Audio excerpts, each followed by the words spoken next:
Good evening. Tonight, we open with one of the most enchanting tales ever told. Before you settle in, take a moment to like this video and subscribe, only if you truly enjoy these stories. I'd also love to know where you're listening from and what time it is there. It's always a joy to see our little community stretching across the world. Now, lower the lights. Perhaps let a soft breeze or a gentle fan fill the room. And let's drift quietly into tonight's story together. A story. In the garden, every apple tree had burst into blossom. Their white crowns swayed in the mild air like clouds that had descended to rest among the branches. They were in such a hurry to bloom that the flowers had come before the leaves had time to grow. All around, the scent of spring hung like a hymn. In the yard, the ducklings waddled up and down in solemn procession, their soft down glinting in the sunshine, while the old gray cat stretched lazily on the flagstones, licking her paws as if she were tasting sunlight itself. From the fields came a shimmer of green. The young corn glowed under the gentle breeze, alive and waving, more splendid than any tapestry woven by man. The little birds fluttered and chirped as though the world were celebrating some great feast. And so it was, for it was Sunday. From every village tower, the bells rang out clear and full, summoning all who lived within earshot. Men and women came from the cottages and the manors alike, dressed in their best clothes, their faces washed and bright. The whole countryside seemed to smile, and one could easily have said, "Surely the kindness of God toward mankind knows no measure." Yet inside the church, where the air was heavy and still, the pastor stood tall in the pulpit. His eyes blazed, and his voice rose like thunder. He spoke of wickedness, of sin rooted deep in every human soul. He cried that God would punish, that no secret fault would go unburned. His words fell like strokes of iron, that the sinners would sink into a fire unending, where they would find no rest, no coolness, no hand to torment, that their evil nature would never perish, nor the flame that licked them. His voice trembled with conviction, and his gaze pierced like a sword. The people sat trembling in their pews. No sound but the echo of his words filled the church. Outside, the larks sang as if in defiance, and the sun streamed in through the high windows, gilding the dust in the air like drifting gold. The flowers nodded in the churchyard, whispering, "O Lord, thy mercy is beyond all limits."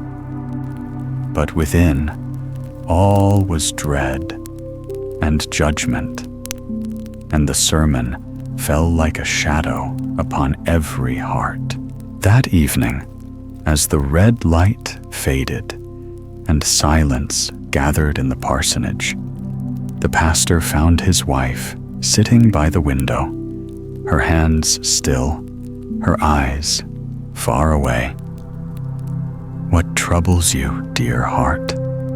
he asked gently. She turned her gaze to him. "It is your sermon," she said quietly. "Your words have been echoing in me all day.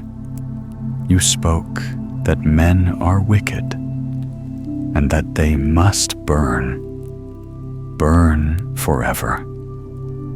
I cannot grasp it. Eternity, how long that must be. I am but a woman, weak and sinful myself, yet I could never bear to let even the worst soul burn without end. How could the Lord, who is love itself, decree such a thing? He knows the frailty of our hearts, the causes that drive us astray. No, I cannot imagine it, though you say it so earnestly." The pastor sighed, but gave no answer. He looked out into the night, where the moon hung like a coin of silver among the clouds. Autumn came. The leaves fell like faded prayers. The pastor, grave and still, sat beside a dying bed. The gentle soul who had shared his life lay pale and peaceful.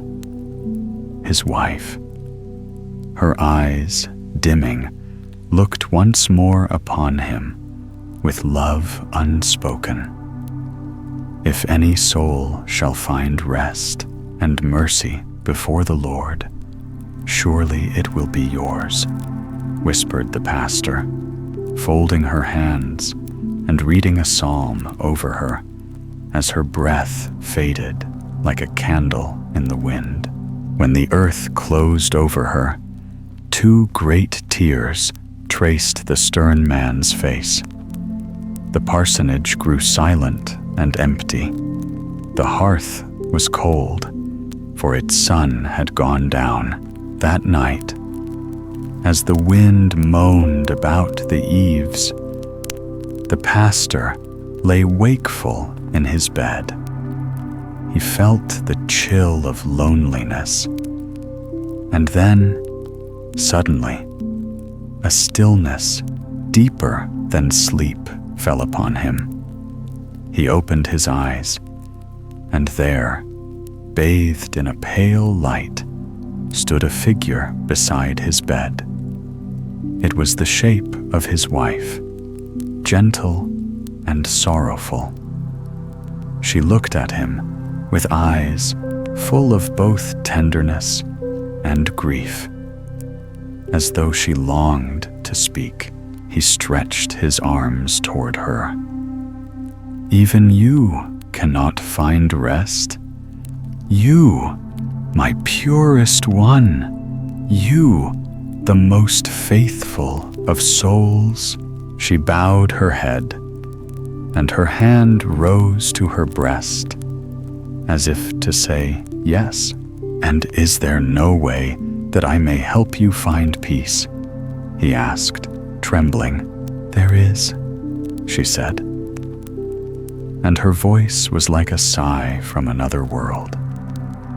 "Bring me one single hair from the head of the sinner, doomed to eternal fire, from the soul condemned without mercy."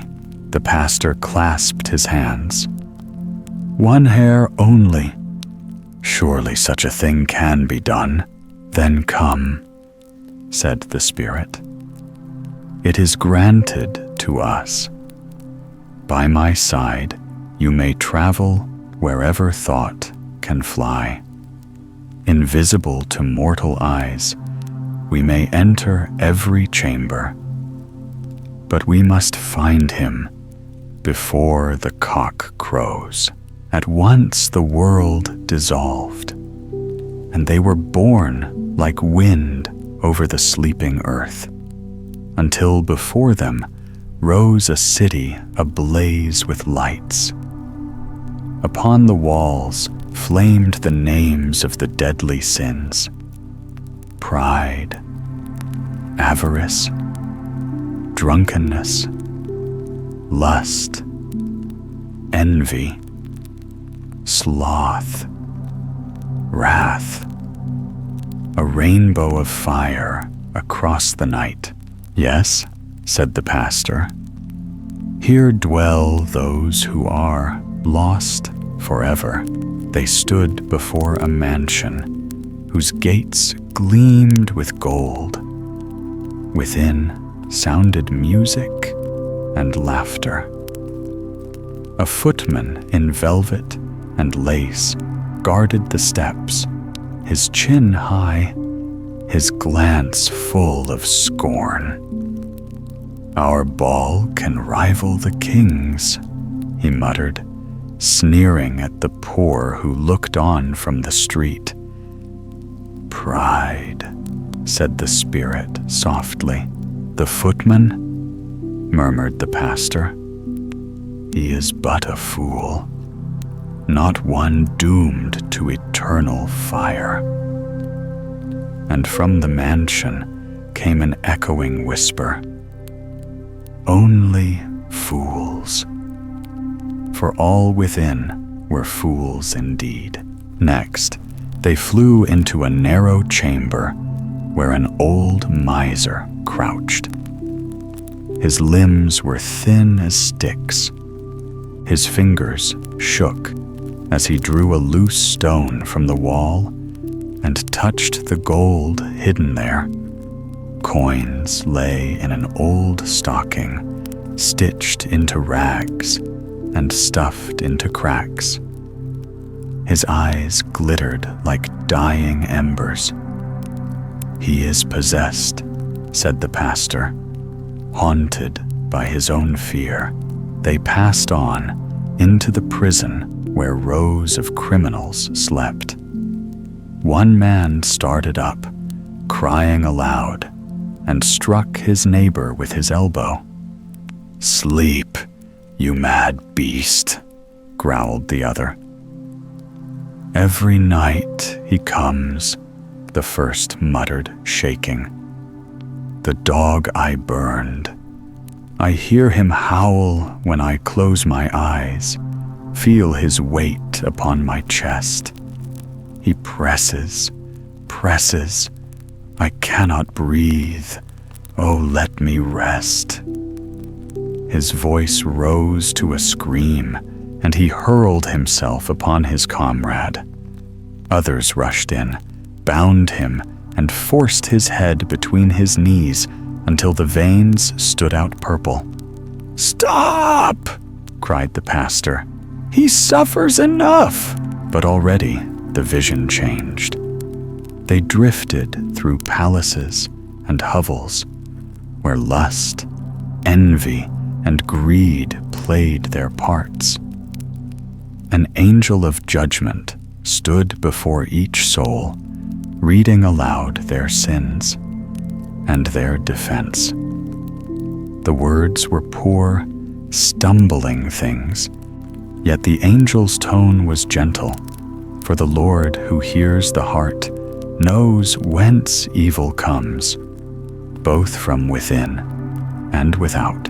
The pastor's hand trembled. He could not take even a single hair from the head of the condemned. Tears welled in his eyes, tears of pity, of love, and as they fell, they became as water from heaven, quenching the imagined flames of hell. Then the cock crowed. "O Father of mercy," he prayed, "grant her the peace I could not earn for her." "I have it now," said the Spirit, smiling. "It was your hardness, your despair for mankind, your dark belief in God's wrath that held me fast. Learn, my beloved, that even in the wicked lives a spark of the divine. It alone conquers and extinguishes the fire of hell. She bent and kissed him. A glow spread through the room. The gray light of dawn melted into golden day. And when he awoke, the sun was shining through the window, and his wife was there beside him, living, breathing, smiling, as though no night had passed at all. The silent book on the old high road that wound its way through the forest, far from the noise of the towns and the chatter of men. There stood a lonely farmhouse. The road itself passed straight through its courtyard, as though the world had once brushed past the place and then forgotten it. The windows were flung open to the warmth of a gentle spring morning. Sunlight drifted through, dancing across clean floors and polished furniture, awakening every quiet corner of the house. The sound of voices came faintly from within, slow, subdued, respectful. For today was not a day like others. Out in the yard, beneath a heavy arbor of lilacs bowed with blossoms, stood an open coffin. The scent of the flowers mingled with that of the moist earth. Bees hummed among the clusters, as though life itself did not pause even for death. The dead man lay there in calm repose. His face was covered with a white linen cloth. Beneath his head rested a thick, gray-paged book, his only companion on this last journey. Between every broad leaf of paper lay withered flowers, pressed flat by time and memory. Some were pale as dust. Others still clung faintly to their colors, like faint voices from long ago. Each flower had once marked a moment, a memory, a sorrow, a joy, a love. The book was his life's chronicle, each petal a word, each scent a breath from the years that had vanished. He had asked that the book be buried with him, for he had said that in those pages lay the whole story of his heart. We asked who he was. The old student of Uppsala, they told us. Once he was a man of rare promise, a scholar, a linguist, a poet, a singer. They say his mind was bright and swift, his laughter clear and full of warmth. But something turned within him, as if some secret star in his soul went dark. He lost his way in wine and melancholy. The world slipped from his grasp, and he from the world. When his strength was spent, he came here to the countryside, to this quiet place where a kind-hearted farmer gave him food and shelter. He lived simply, gentle as a child when peace was on him, yet wild as the storm when darkness returned. He would flee into the forest, running like a hunted animal among the trees. But if they could bring him home again and place before him the book of withered flowers, he would grow still as stone, turning the pages with trembling hands. Sometimes the tears would fall upon the faded petals, and he would smile faintly, as if greeting an old friend who had long been dead. None knew what he remembered then, only God. Now the book lay under his head as he slept his last sleep. Soon, they said, the lid would be nailed down, and he would have his quiet rest beneath the lilacs. We lifted the cloth. The face was peaceful, touched by sunlight filtering through the lilac leaves. A swallow flew in swift from the open air, wheeling under the arbor and crying its bright little song above the dead man's brow, as though it came to bid farewell. And we who stood there felt that strange stirring known to every heart when it opens the drawer of memory. Who has not, in some still hour, taken out old letters from youth and read them again? Those fragile sheets that smell faintly of long-vanished summers. Suddenly, the past lives again. The laughter, the sorrow, the faces that once were near. How many of those we swore never to forget have faded from our days, though they still breathe somewhere under the same sky.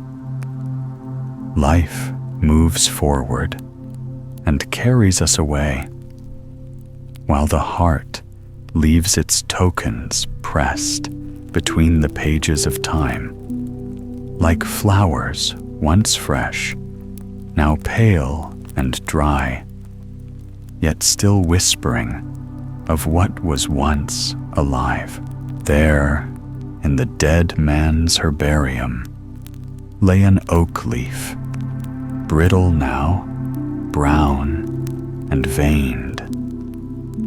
It had been a gift from a friend of youth, a classmate from those bright years when every day seemed a promise. Together, in a green forest, they had sworn eternal friendship, and the leaf had been placed in the student's cap as a sign of that bond. The leaf remains. The friend is gone. The bond, broken, scattered like dust upon the road. Here was another relic, a hothouse blossom, pale and delicate, from a distant land. Even now, after the passing of so many seasons, a faint perfume clung to it. A lady of noble birth had given it to him, they said, out of her garden, perhaps with a word, perhaps with a smile that lived longer than the flower itself. Farther on lay a water lily, white as silence. That one he had plucked himself from a forest lake on a day when sorrow lay heavy upon him. The lily's petals had been watered with his tears, and here, the sting of a nettle leaf, dry but cruel still. What memory had led his hand to gather it? Was it bitterness, regret, or the pain of a love betrayed? Only the dead man and his God could tell. There were lilies of the valley, faint bells from the shadowy woods where he once wandered alone, honeysuckle taken from a tavern's windowsill, breathing the mingled scents of ale and longing. and even a sharp blade of grass, plain and poor, perhaps plucked in some moment of despair, when beauty itself had turned away. Over all these relics, the living lilacs bent, tender and fragrant, their blossoms brushing the still face below. The swallow darted again through the light, its cry clear and brief. Quivit, quivit, like a note of farewell. Then the men came with hammer and nails. The lid was lowered. The echo of the blows faded into the forest air. And there, under the lilacs, the old student lay in silence, his head resting upon the book of his days. The flowers of his life, gathered, pressed, and hidden, would now return to the earth, mingling with the roots of the lilac tree that bowed above him, forgotten perhaps by men, yet remembered by the soil, by the wind, by the swallow that sings each spring above his grave. Hidden, yes, but not lost. For in every heart there lies some secret herbarium of its own, pages filled with flowers of memory, of friendship, of joy and pain, pressed between the hours of our lives, waiting for the hand that will one day turn them again in silence. The snowdrop. It was the deep heart of winter. The air outside bit like glass. The wind howled with sharp teeth, and the trees stood rigid, armored in frost.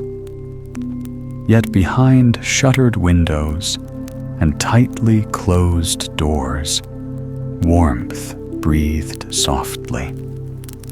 A fire glowed. The air was heavy with comfort, and dreams rested peacefully within. Beneath that same sheltering stillness of snow, under the frozen skin of the earth, a secret life slept. A small, waiting flower within its bulb, silent, patient, and full of promise. Days passed, nights fell. The snow thickened. The world above grew quiet and pale. Then, one gray morning, the heavens opened, and rain descended in heavy drops. They fell upon the snow, trickled through its white layers, and seeped into the soil below. Down they sank, until they touched the resting bulb, whispering softly of another world, a world of color, of air, of sound and sunlight. Before long, a sunbeam, too, made its way through the snow, slender but determined. It reached the dark earth and brushed against the root. Something stirred. "Come in," murmured the flower from within her green chamber. "I cannot," sighed the sunbeam. "The door is locked with frost, and I am not yet strong enough to break it open. Wait for the summer, when my arms are warmer, when I am strong." "When will summer come?" the flower asked, trembling in her dream. Each time a faint beam of light reached her, she asked the same. Yet the summer was still a distant kingdom.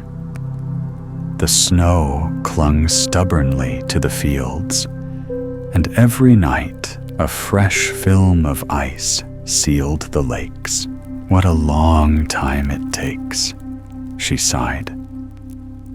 "I feel a stirring within me, a restlessness I cannot silence. I must stretch, I must open the door, I must rise to greet the day and nod to the summer. Oh, what joy that meeting shall be." And so she pressed outward. The melting water softened the bulb's thin skin. The sun's touch warmed her. The soil yielded, and her yearning became strength. Slowly, bravely, she rose. She pushed through darkness, through the heavy blanket of snow, until one morning, beneath a fragile veil of white, she bloomed. A pale, greenish bud upon a slender stalk, guarded by narrow leaves that clasped her as though in prayer. The snow chilled her, but the sunbeam pierced through it like a friend returning from afar. "Welcome, welcome," sang the golden light, and the flower lifted herself into the brighter world above. The air quivered with song. The sunbeams kissed her white petals, traced the green lines upon her dress, and she bent her head in gratitude and joy. "Beautiful flower," whispered the light, "so pure, so delicate. You are the first, the herald of our reign. You are the bell that rings out the coming of summer. Soon the cold will retreat, the fields will grow green, and roses and lilacs will awaken beside you. But you are the first, the brave one. You are the soul of spring." The flower glowed beneath such praise. The air shimmered around her. Even the light seemed to sing. She stood slender and small, yet radiant, clothed in white and hope. For a moment, it seemed the world had turned to summer already, but clouds gathered. The wind grew cruel again. "You have come too soon," muttered the storm. "We still rule here. You should have stayed asleep in your bulb, foolish thing. Now you shall pay for your haste." And winter struck once more. Day after day, no sun appeared. The wind whipped her tender stalk. Frost crawled upon her leaves. It was a time to break the spirit of any fragile thing. Yet the flower did not bow. She was strong in her faith. Faith in the summer she had never seen but believed in with her whole being. She remembered the warmth of the sun's voice, the promise hidden in every drop of melted snow. So she stood, trembling yet steadfast, while icy gusts tore around her. "You will die," hissed the wind. "You'll fade, and no one will remember you. The sunbeam only played with you. You are a fool of summer." "A fool of summer," she whispered to herself, as dawn broke pale and cold. But that morning, voices came, high, bright, full of wonder. "Oh, look! A snowdrop! How beautiful! The first one!" cried a group of children. The flower's heart leapt. Their joy was like sunlight returning. And when small hands plucked her from the earth, she did not feel the pain. She felt only warmth, the warmth of the hand that held her, the breath that whispered admiration. She was carried into a home, placed in clear water, and gazed upon by gentle eyes. To her, it was heaven. It was summer at last. The flower became a gift. A young girl, radiant in white, was to be confirmed that day. She had a dear friend, a student preparing for his own future. With a playful smile, she pressed the delicate blossom between scented paper, on which she had written verses about the summer fool. "Be my winter fool," she wrote, teasingly, folded together. The paper, the poem, and the flower. They traveled through darkness and distance, sealed within a letter. The journey was rough. She was pressed and crushed. But still she dreamed of sunlight. When the letter was opened, the young man's face lit with joy. He kissed the folded page and placed it carefully in a box filled with poems. Yet none of those poems held flowers. She was the first, the only one, and that thought gave her peace. Seasons changed. The flower slept between the pages, while time drifted on. When the next summer came, the young man opened the letter again. But now his heart was bitter. The girl had chosen another. He tore the verses apart, flung the letter away. The little snowdrop fell to the floor, pale and flat, but even crushed, she was spared the fire that consumed the paper. The next morning, sunlight found her again. The maid who swept the room lifted her gently and placed her in a book lying open on the table, thinking she had fallen from its pages. There, once more, the snowdrop rested. Between printed verses now, poems of another soul, the songs of Ambrosius Stubb, the old Danish poet. Years passed. The book gathered dust. Then one day, it was opened again. "Why thus?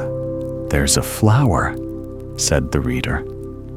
"A snowdrop, a summer fool, a poet's fool. Perhaps placed here with a meaning. Poor Ambrosius Stubb. He too was a summer fool. He came before his time, and so he wandered through cold days, a guest from house to house, bright but misplaced, like a flower in a glass of water. Yet he was the first, the only one, the young voice of his age." The man smiled tenderly and placed the flower back into the book. And so the snowdrop rested again, honored now as a symbol of art and courage, a sign that beauty may bloom before its season, that those who dare to rise too early may suffer, yet leave behind a trace of light for those who come after. The flower understood, in her own way, what it meant to be remembered, not for lasting long, but for blooming bravely. That is the story of the Snowdrop, the first whisper of spring, the little fool of summer, the heart that believed in the sun. The Teapot.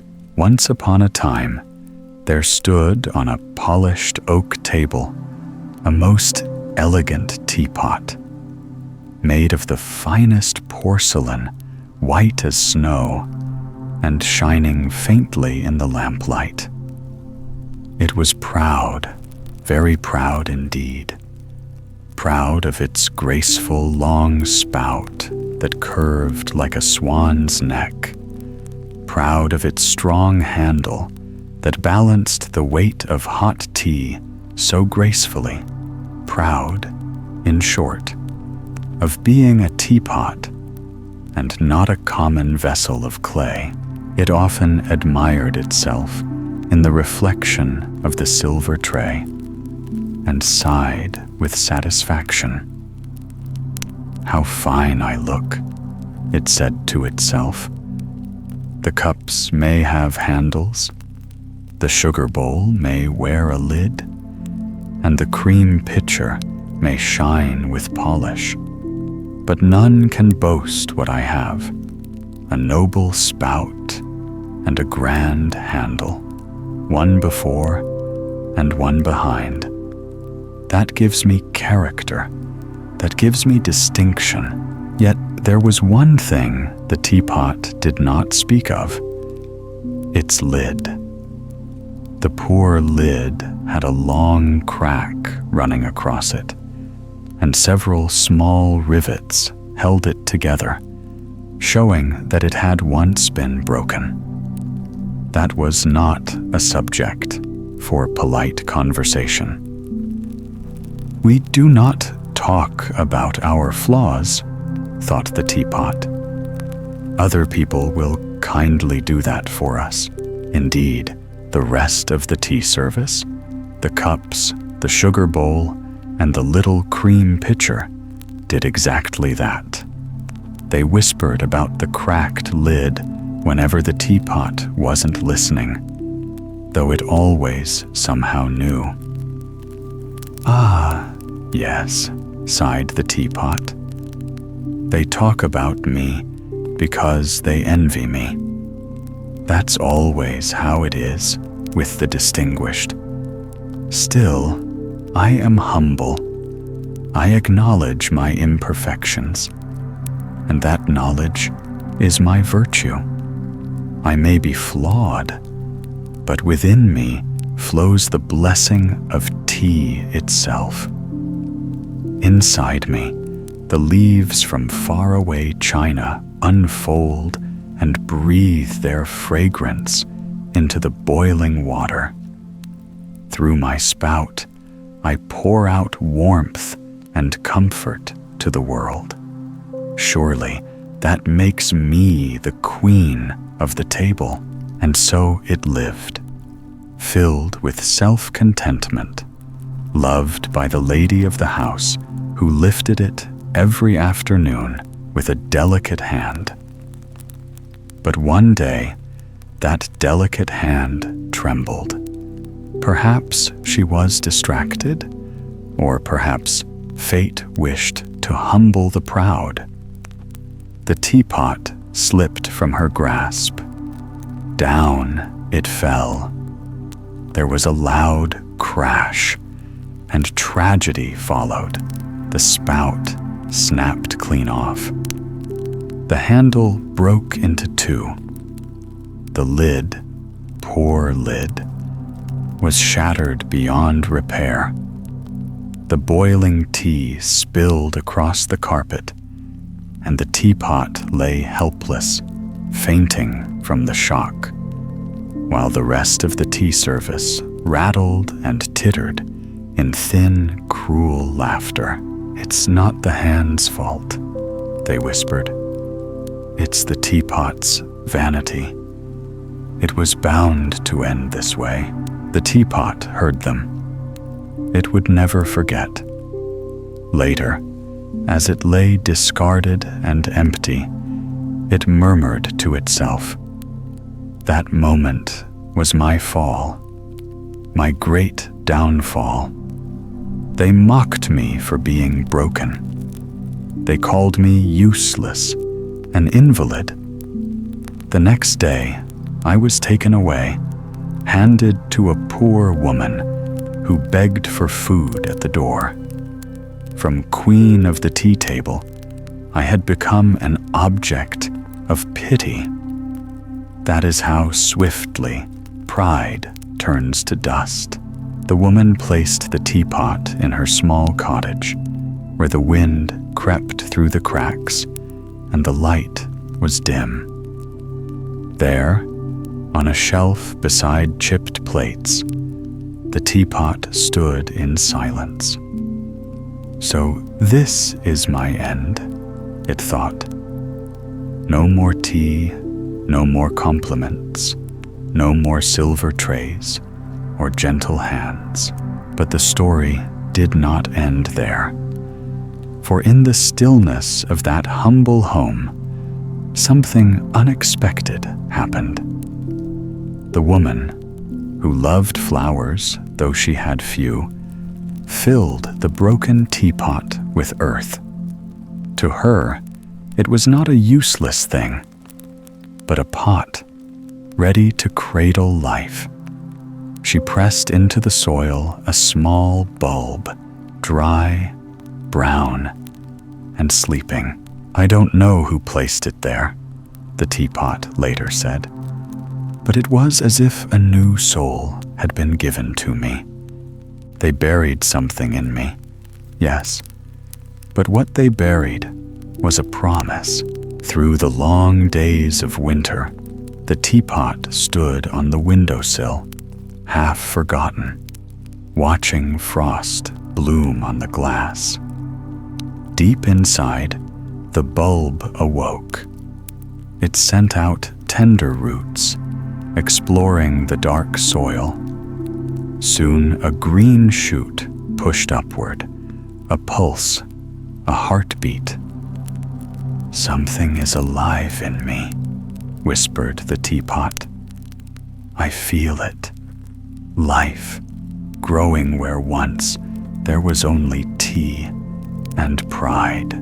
As the days grew warmer, the shoot became a stalk, and the stalk unfolded into a flower. Its petals opened like rays of sunlight, glowing with color and fragrance. The teapot felt joy, not the old, vain joy of admiration, but a gentler, purer kind. "I gave it shelter," it thought. "I gave it warmth. I bore it within me, and now it blooms. I see beauty, and I forget myself in it. Ah, what a blessing it is to lose oneself in another's life." The flower did not thank the teapot. Flowers rarely do. The people who came to visit admired the blossom, not the pot that held it. They said, "What a lovely flower. It deserves a finer vase." And the teapot, hearing that, smiled sadly. "I am content," it said softly. "Let it have its better home. My task is done." So they broke the old teapot in two and placed the flower in a new pot of shining glass. The shards of porcelain were thrown into the yard, where the rain washed them clean, and the sun made them glimmer faintly among the weeds. And there the teapot lies to this day, only a fragment, but with memory intact. It remembers the fragrance of the tea, the laughter of the cups, the pain of the fall, and above all, the joy of the flower that bloomed within it. I am no longer whole, it thinks, but I have lived. I have poured warmth, endured breaking, and carried life. And memory is the treasure that can never be shattered. The Bird of Folklore. It was wintertime. The earth lay buried beneath a vast white shroud, a mantle of snow smooth as carved marble from some forgotten mountain. The rivers had turned to glass, and every pond gleamed like a mirror cast by the moon. Above stretched a sky of purest crystal, so high and remote that it seemed not made for human eyes. The air was thin and sharp, cutting the breath like a sword forged by unseen elves, and every tree stood motionless, cloaked in frost, its branches shining like white coral, or like the almond trees of early spring, caught in eternal bloom. Even silence seemed alive in that air, crisp, clean, almost holy. At night, the heavens opened in shimmering splendor. The northern lights streamed like veils of fire. Stars multiplied beyond number, cold and trembling. The world was frozen, but not dead. It merely waited. Far away, storms were gathering, hidden in the horizon's breast. Dark clouds rose from the edge of the sea, and through their folds drifted flakes of snow as soft as swan feathers. They fluttered down endlessly, filling the hollows, covering the lanes and fields and roofs of sleeping houses. The land disappeared under that gentle flood until the world itself seemed only snow and sky. Yet we were safe indoors by a hearth whose glow painted the walls in hues of bois and rose. The fire hummed softly, and shadows danced upon the ceiling, as though they too wished to tell stories.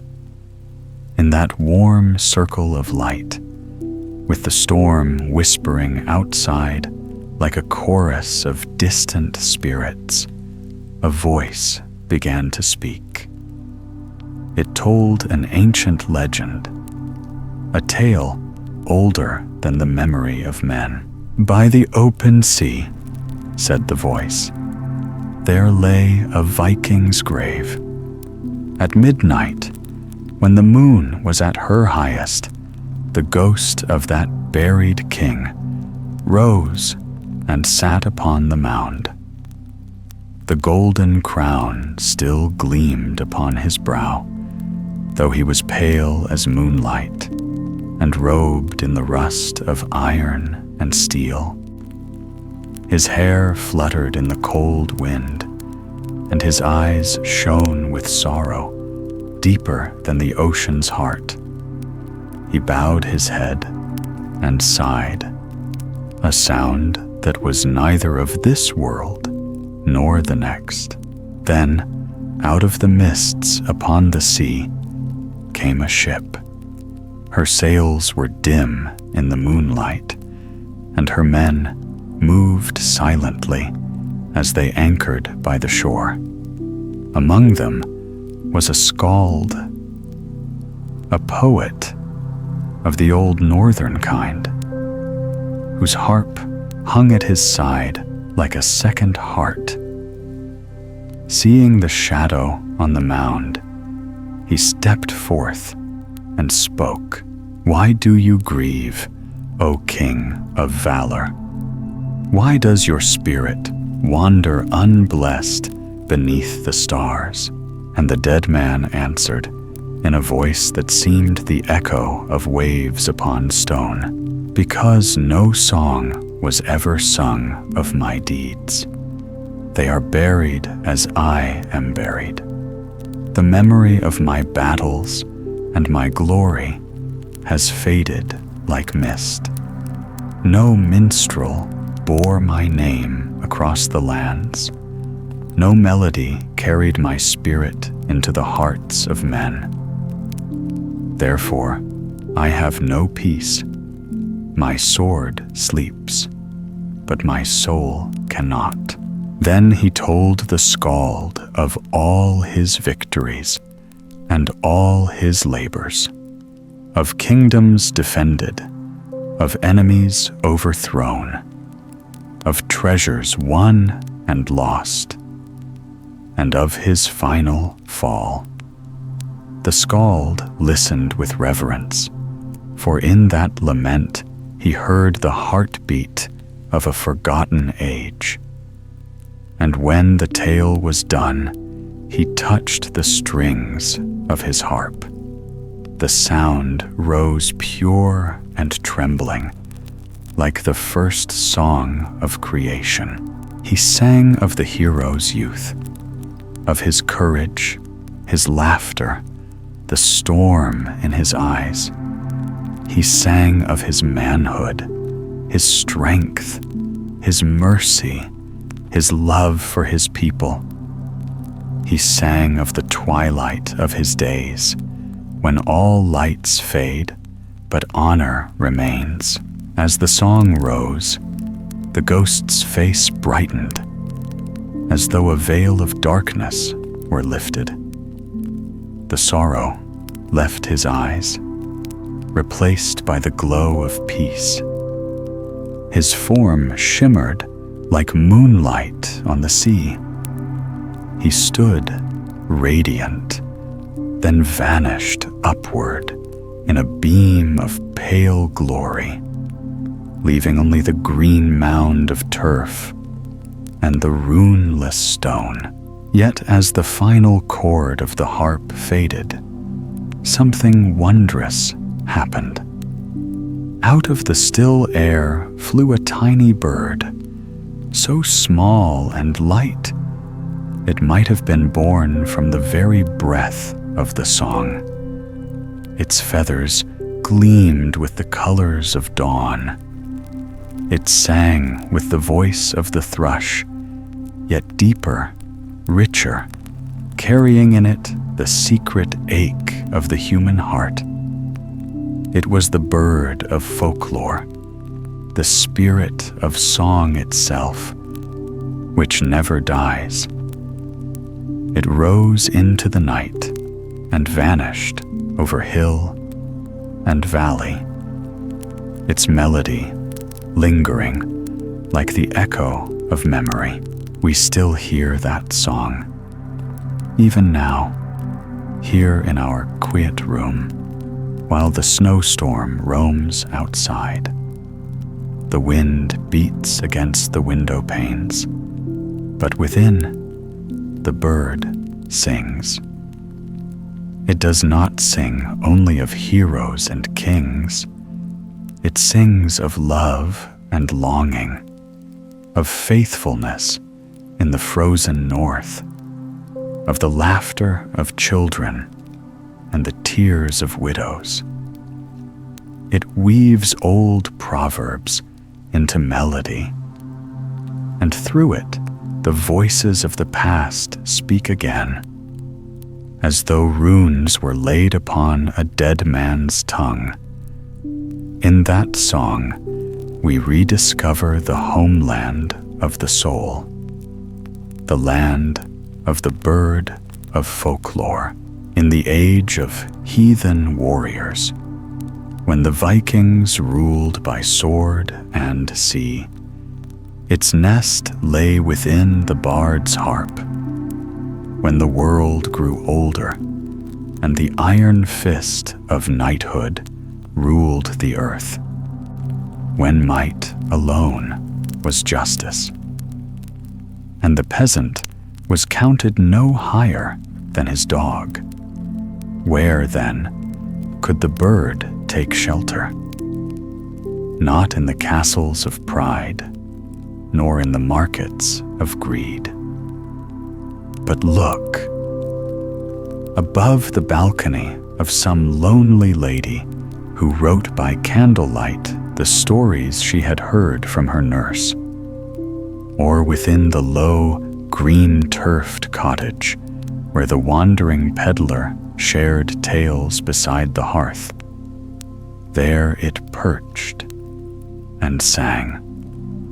So long as there is grass beneath the feet of men, that bird shall never perish, and still it sings for us.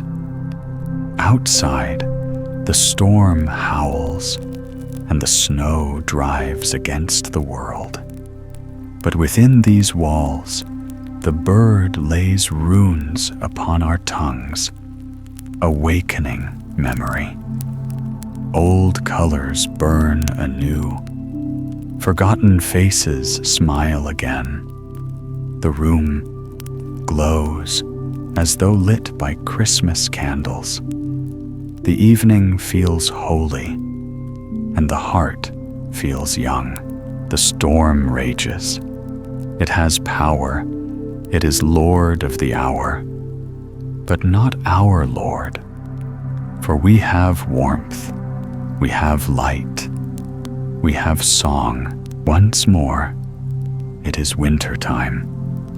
The wind cuts like a blade from elfin forges, and the snow keeps falling. Day after day, week after week, until the great city lies buried, like a dream beneath white silence. Streets and spires vanish under the drifts.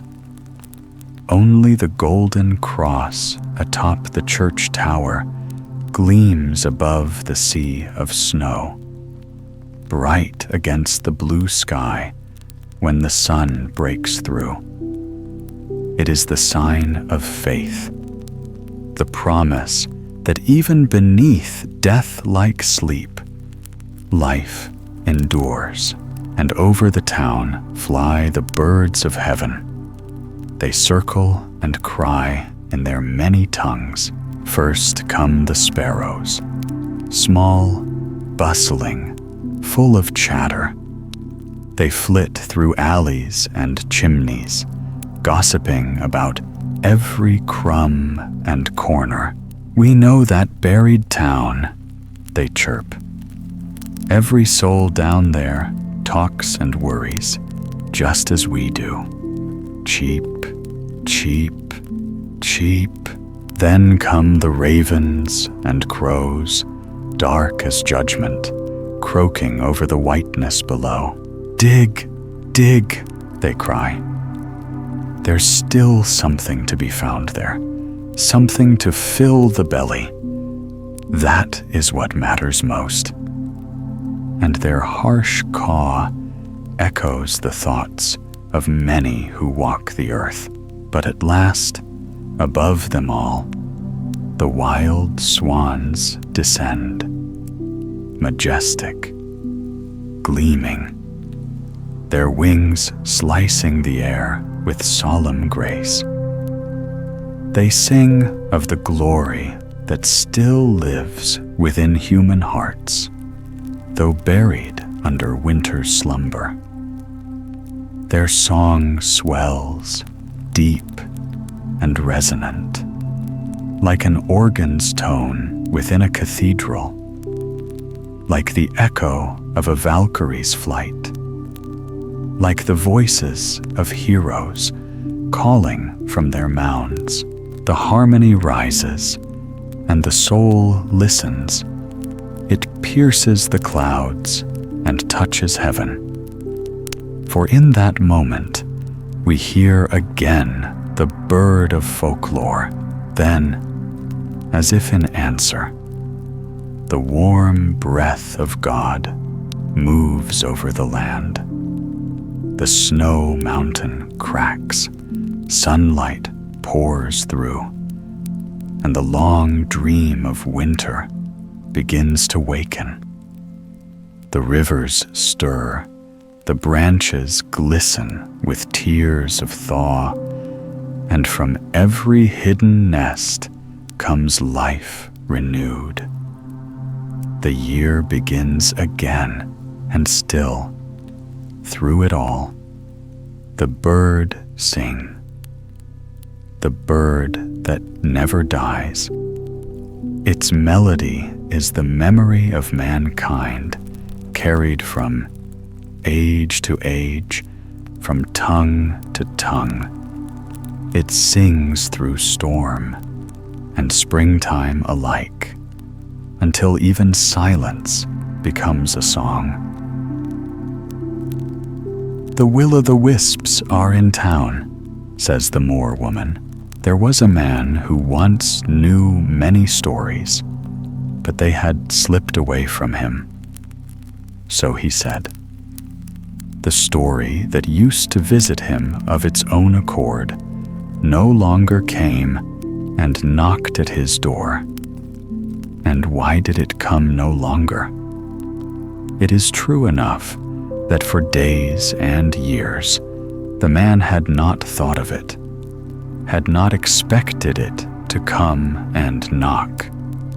And if he had expected it, it would certainly not have come, for without there was war, and within was the care and sorrow that war brings with it. The stork and the swallows came back from their long journey, for they thought of no danger.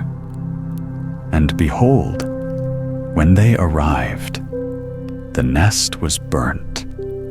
The habitations of men were burnt. The hedges were all in disorder, and everything seemed gone, and the enemy's horses were stamping in the old graves. Those were hard, gloomy times, but they came to an end.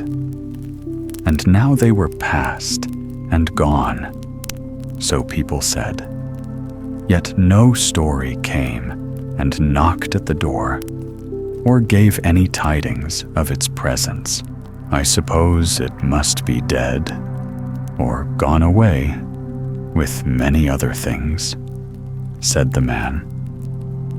But the story never dies, and more than a whole year went by, and he longed, oh, so very much, for the story.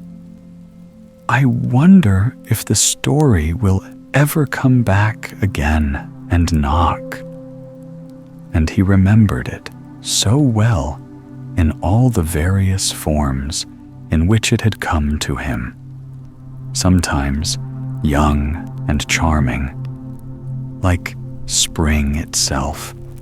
Sometimes as a beautiful maiden, with a wreath of thyme in her hair, and a beechen branch in her hand, and with eyes that gleamed like deep woodland lakes in the bright sunshine.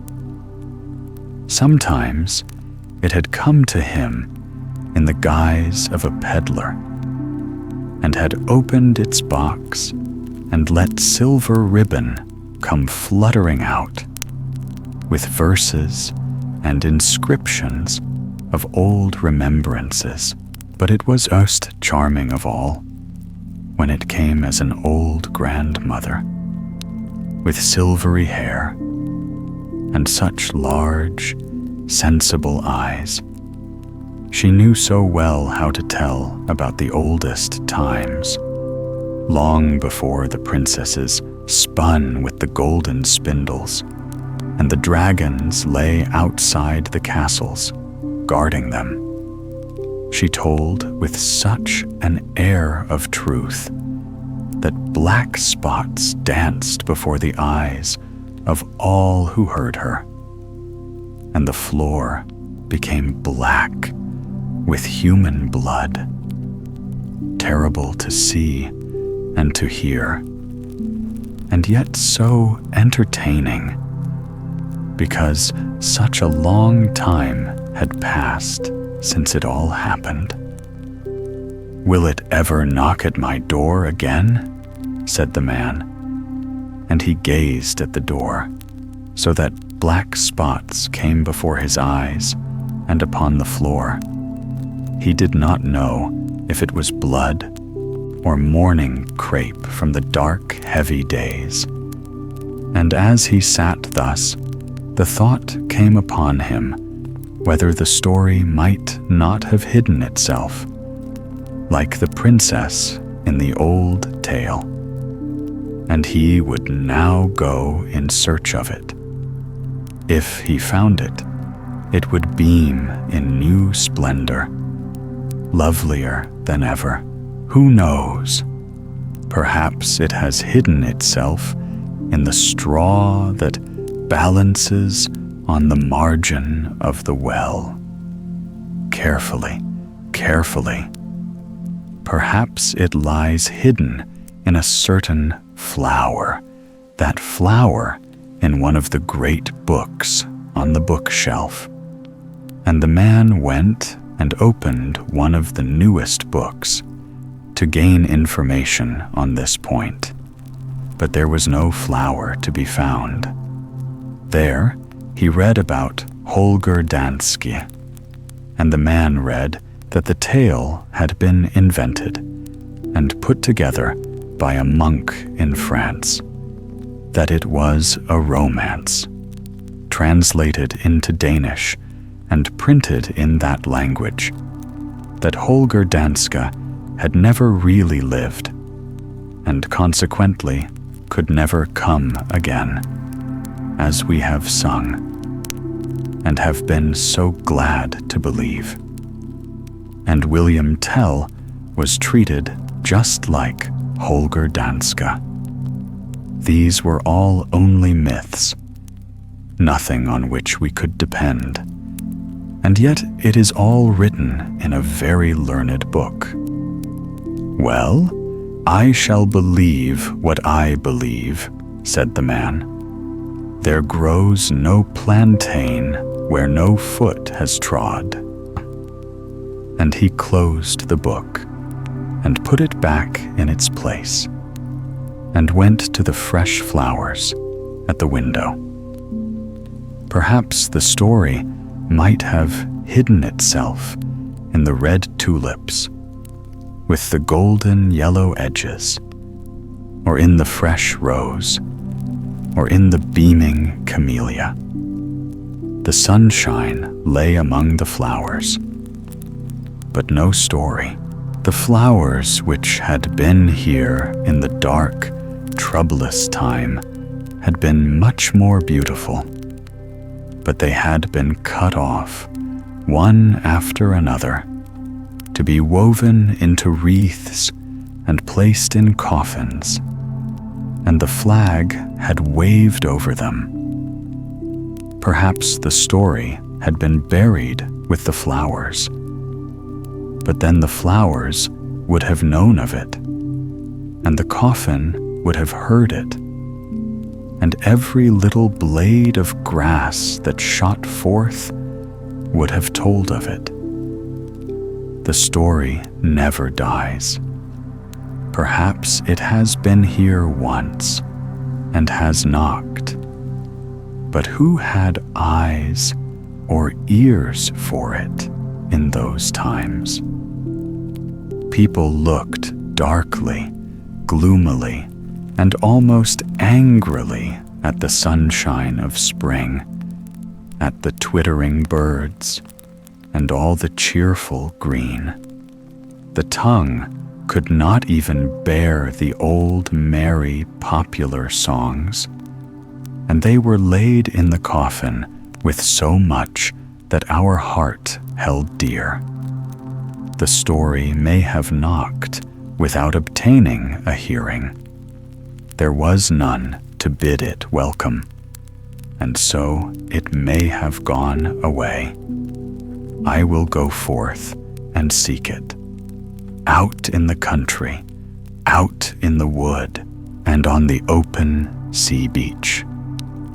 Out in the country lies an old manor house with red walls, pointed gables, and a red flag that floats on the tower. The nightingale sings among the finely fringed beech leaves, looking at the blooming apple trees of the garden, and thinking that they bear roses. Here, the bees are mightily busy in the summertime, and hover round their queen with their humming song. The autumn has much to tell of the wild chase, of the leaves of the trees, and of the races of men that are passing away together. The wild swans sing at Christmas time on the open water, while in the old hall, the guests by the fireside gladly listen to songs and to old legends. Down into the old part of the garden, where the great avenue of wild chestnut trees lures the wanderer to tread its shades, went the man who was in search of the story. For here the wind had once murmured something to him of Waldemar Daa and his daughters, the dryad in the tree, who was the story mother herself, had here told him the dream of the old oak tree. Here, in the time of the ancestral mother, had stood clipped hedges, but now only ferns and stinging nettles grew there, hiding the scattered fragments of old sculptured figures. The moss is growing in their eyes, but they can see as well as ever, which was more than the man could do who was in search of the story, for he could not find that. Where could it be?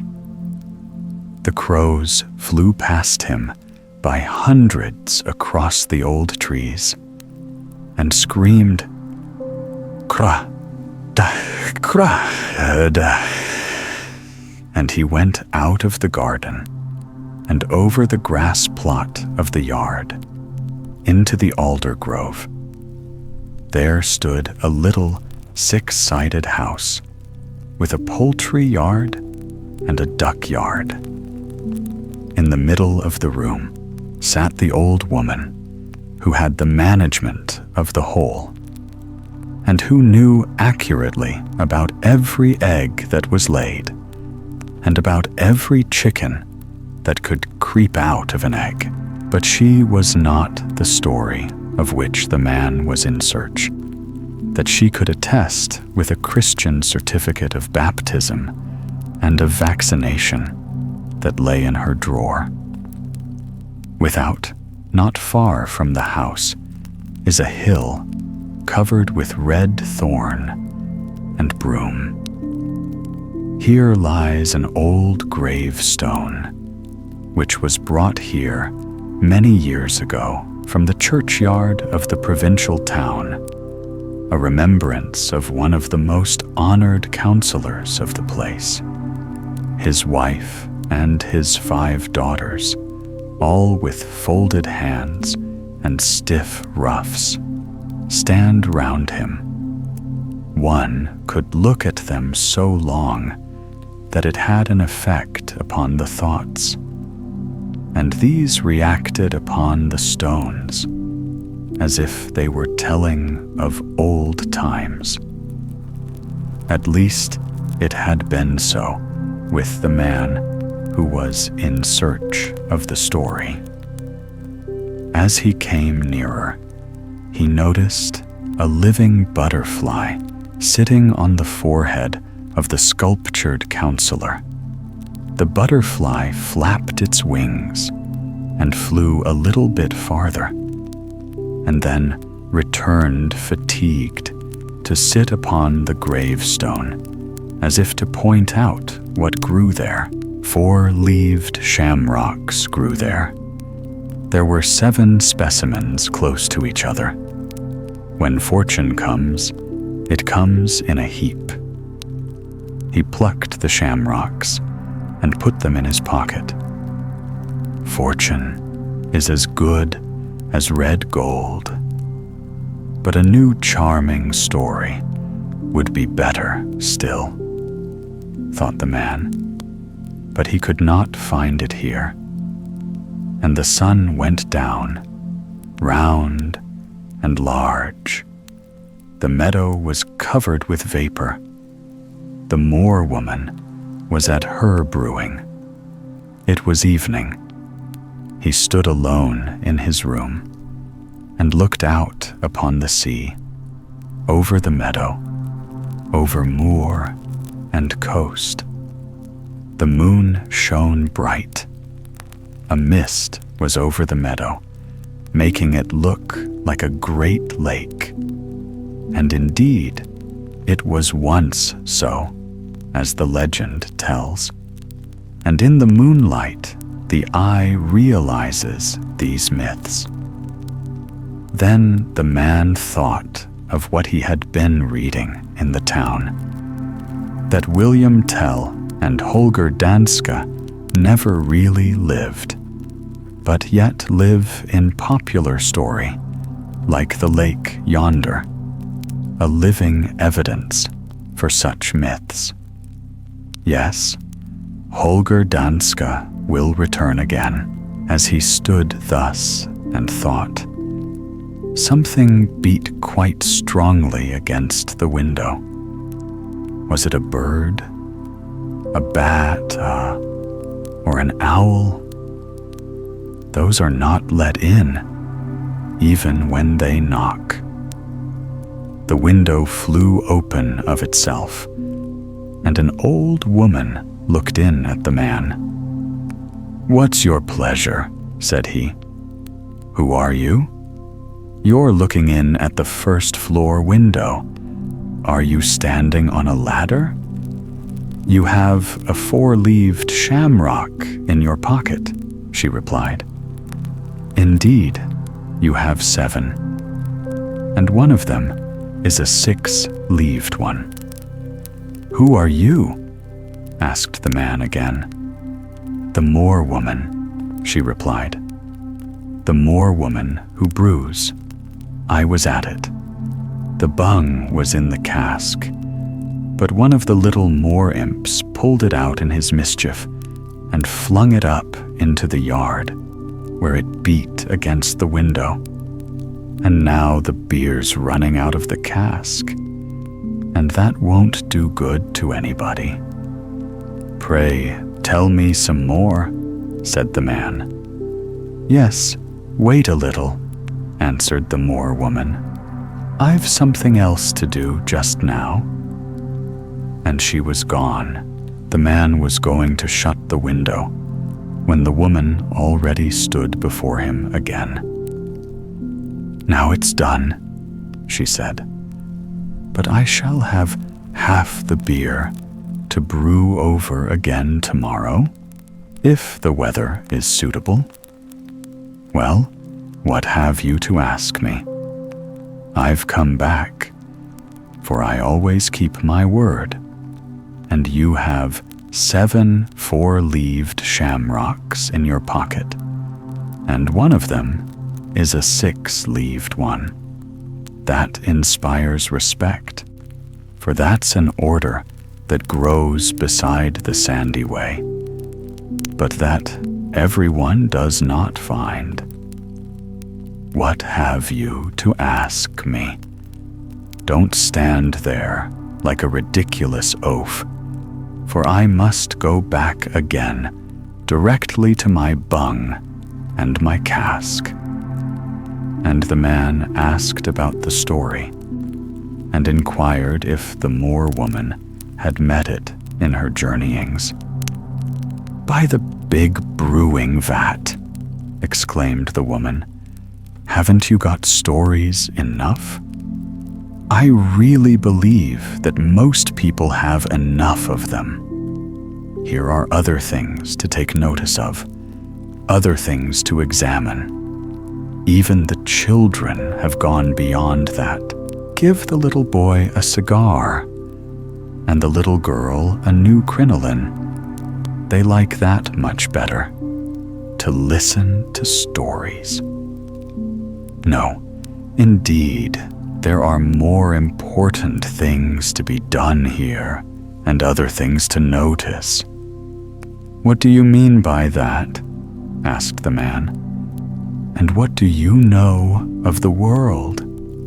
You don't see anything but frogs and will-o'-the-wisps." "Yes, beware of the will-o'-the-wisps," said the Moor-Woman, "for they're out, they're let loose. That's what we must talk about. Come to me in the moor, where my presence is necessary, and I will tell you all about it. But you must make haste, and come while your 7 4-leaved shamrocks, for which one has 6 leaves, are still fresh, and the moon stands high." And the Moor-Woman was gone. It struck 12 in the town, and before the last stroke had died away, the man was out in the yard, out in the garden, and stood in the meadow. The mist had vanished, and the Moor-Woman stopped her brewing. "You've been a long time coming," said the Moor-Woman. "Witches get forward faster than men, and I'm glad that I belong to the witch folk." "What have you to say to me now?" asked the man. "Is it anything about the story?" "Can you never get beyond asking about that?" retorted the woman. "Can you tell me anything about the poetry of the future?" resumed the man. "Don't get on your stilts," said the crone, "and I'll answer you. You think of nothing but poetry, and only ask about that story, as if she were the lady of the whole troop. She's the oldest of us all, but she takes precedence of the youngest. I know her well. I've been young too, and she's no chicken now.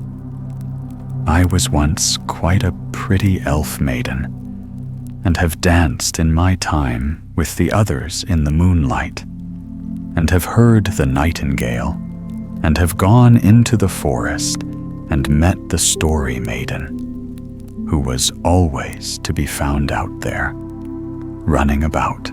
Sometimes she took up her night's lodging in a half-blown tulip, or in a field flower.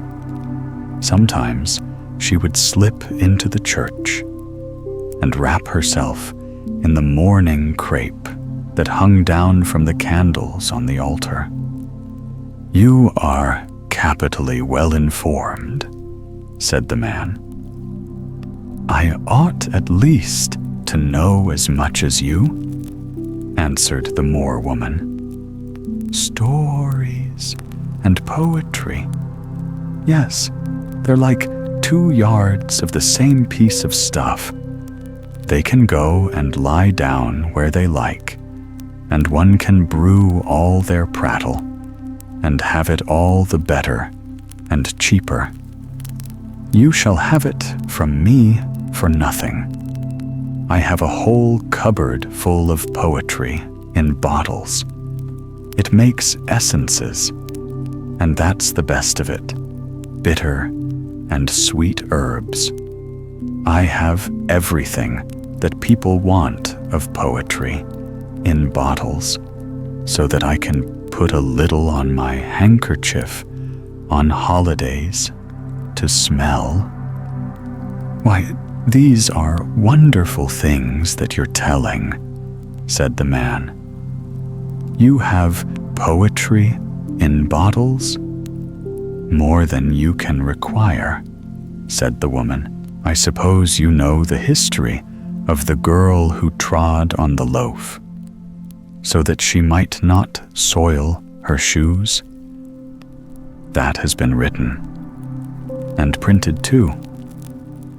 I told that story myself, said the man. Yes, then you must know it. And you must know also that the girl sank into the earth directly to the Moor-Woman, just as old Bogey's grandmother was paying her morning visit to inspect the brewery. She saw the girl gliding down and asked to have her as a remembrance of her visit, and got her too, while I received a present that's of no use to me, a traveling druggist's shop, a whole cupboard full of poetry in bottles. Grandmother told me where the cupboard was to be placed, and there it's standing still. Just look.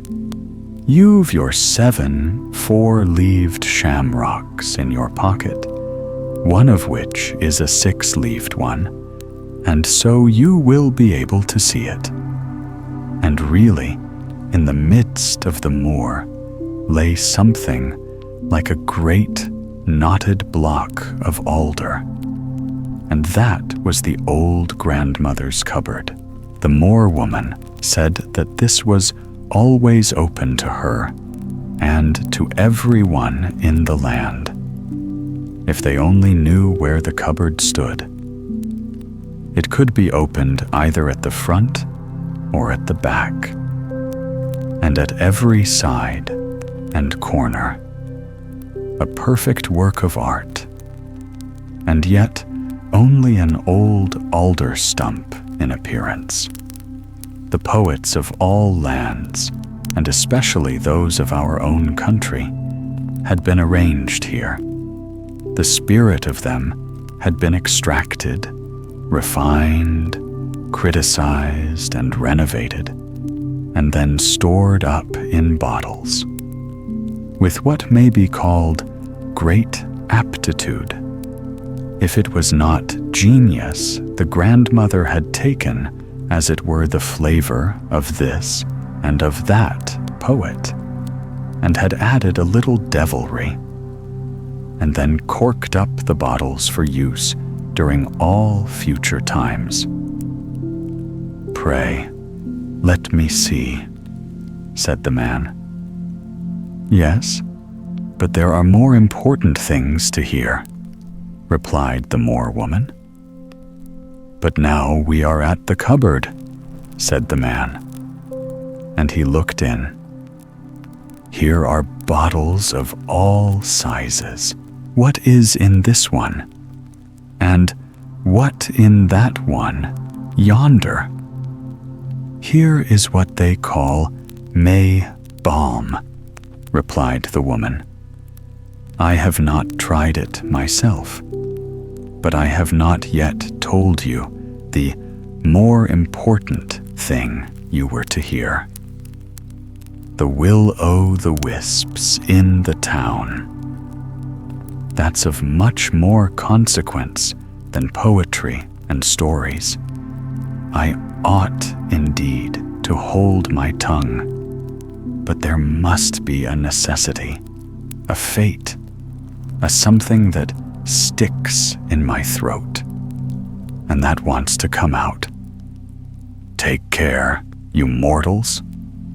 I don't understand a word of all this, cried the man. Be kind enough to seat yourself on that cupboard, she retorted. But take care you don't fall through and break the bottles. You know what's inside of them. I must tell of the great event. It occurred no longer ago than the day before yesterday. It did not happen earlier. It has now 363 days to run about. I suppose you know how many days there are in a year? And this is what the Moor-Woman told. There was a great commotion yesterday, out here in the marsh. There was a christening feast. A little will-o'-the-wisp was born here. In fact, 12 of them were born all together, and they have permission, if they choose to use it, to go abroad among men, and to move about and command among them, just as if they were born mortals. That was a great event in the marsh, and accordingly, all the will-o'-the-wisps, male and female, went dancing like little lights across the moor. There are some of them of the dog species, but those are not worth mentioning. I sat there on the cupboard and had all the 12 little newborn will-o'-the-wisps upon my lap. They shone like glowworms. They already began to hop and increased in size every moment, so that before a quarter of an hour had elapsed, each of them looked just as large as his father or his uncle. Now, it's an old established regulation and favor that when the moon stands just as it did yesterday, and the wind blows just as it blew then, it is allowed and accorded to all will-o'-the-wisps, that is, to all those who are born at that minute of time, to become mortals, and individually to exert their power for the space of 1 year. The will-o'-the-wisp may run about in the country and through the world, if it is not afraid of falling into the sea or of being blown out by a heavy storm. It can enter into a person and speak for him and make all the movements it pleases. The will-o'-the-wisp may take whatever form he likes, of man or woman, and can act in their spirit and in their disguise in such a way that he can effect whatever he wishes to do. But he must manage, in the course of the year, to lead 365 people into a bad way, and in a grand style, too. To lead them away from the right and the truth. And then he reaches the highest point.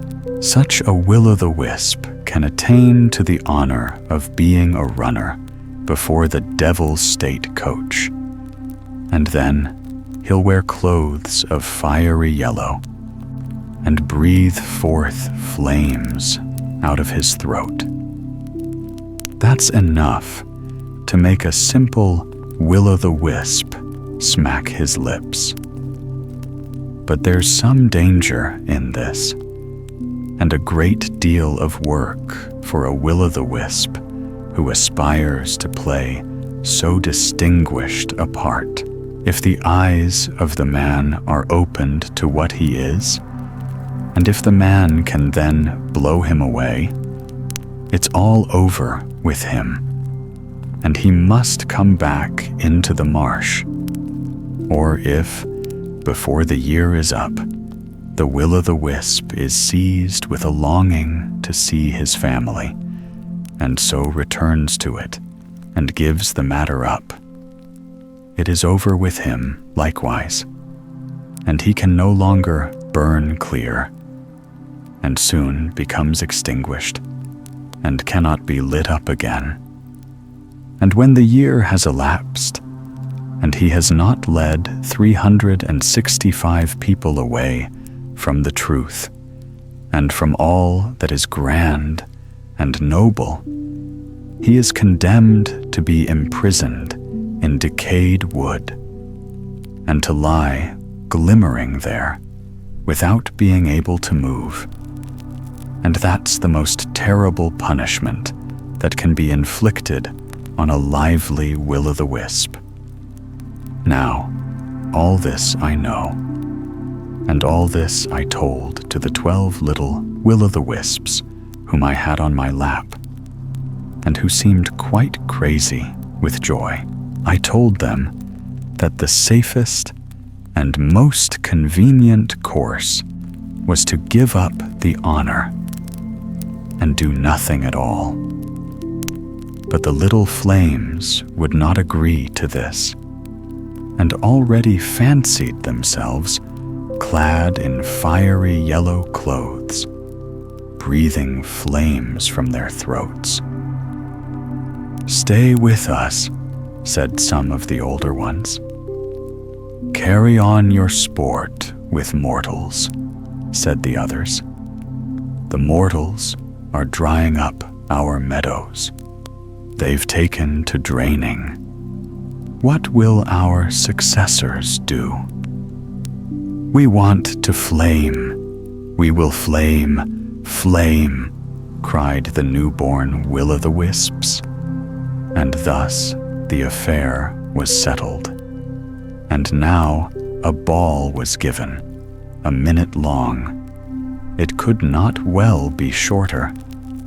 The little elf maidens whirled round 3 times with the rest, that they might not appear proud, but they preferred dancing with one another. And now the sponsors' gifts were presented, and presents were thrown them. These presents flew like pebbles across the seawater. Each of the elf maidens gave a little piece of her veil. "Take that," they said, "and then you'll know the higher dance, the most difficult turns and twists. That is to say, if you should find them necessary. You'll know the proper deportment, and then you can show yourself in the very pick of society." The night raven taught each of the young will-o'-the-wisps to say, "Goo goo good," and to say it in the right place. And that's a great gift which brings its own reward. The owl and the stork. But they said it was not worth mentioning, and so we won't mention it.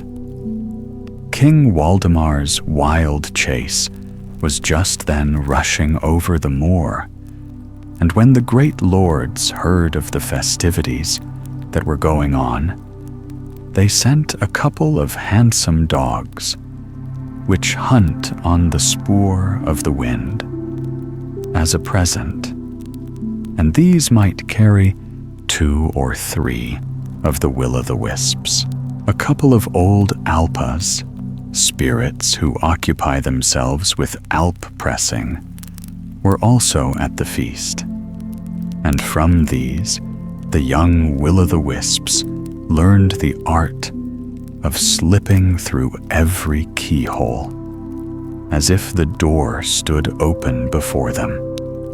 These alpas offered to carry the youngsters to the town, with which they were well acquainted. They usually rode through the atmosphere on their own back hair, which is fastened into a knot, for they love a hard seat.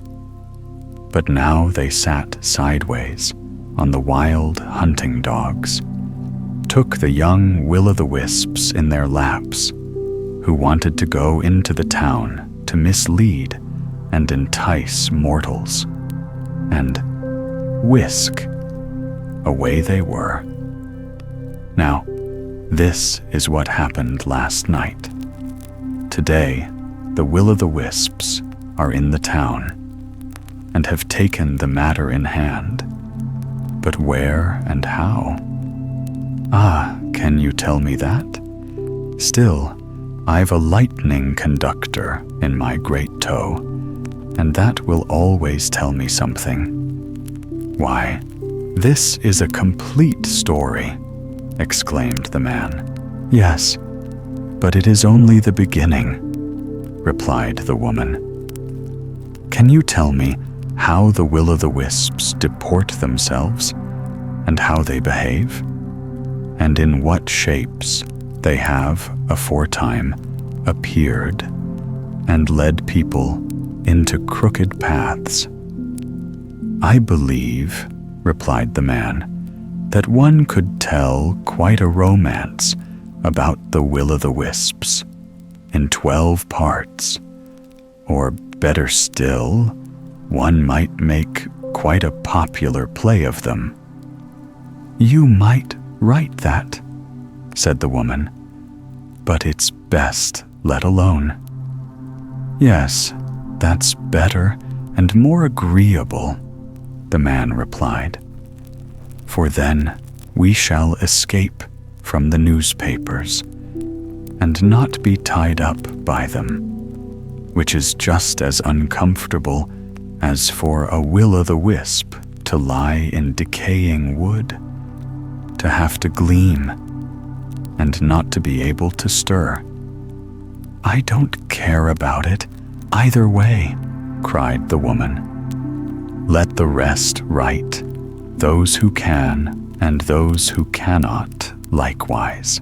I'll grant you an old bung from my cask that will open the cupboard where poetry's kept in bottles, and you may take from that whatever may be wanting. But you, my good man, seem to have blotted your hands sufficiently with ink, and to have come to that age of satiety that you need not be running about every year for stories, especially as there are much more important things to be done. You must have understood what is going on. The will-o'-the-wisp is in town, said the man. I've heard it, and I have understood it. But what do you think I ought to do? I should be thrashed if I were to go to the people and say, look, yonder goes a will-o'-the-wisp in his best clothes. They also go in undress, replied the woman.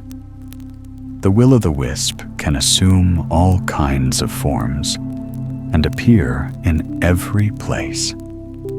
He goes into the church, but not for the sake of the service, and perhaps he may enter into one or other of the priests. He speaks in the parliament, not for the benefit of the country, but only for himself. He's an artist with the color pot, as well as in the theater. But when he gets all the power into his own hands, then the pot's empty. I chatter and chatter, but it must come out, what's sticking in my throat, to the disadvantage of my own family.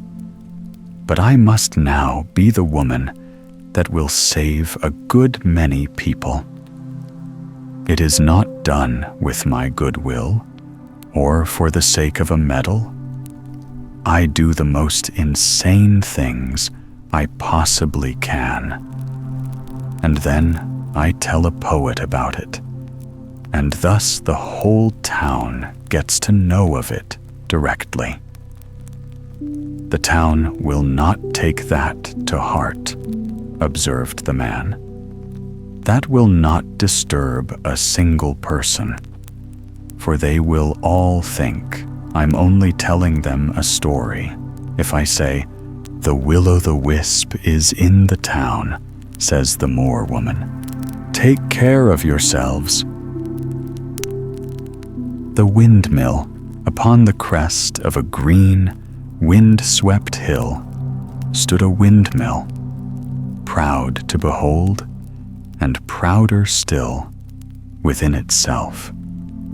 It rose above the meadows like a sentinel of thought, its 4 broad sails turning with the breath of heaven.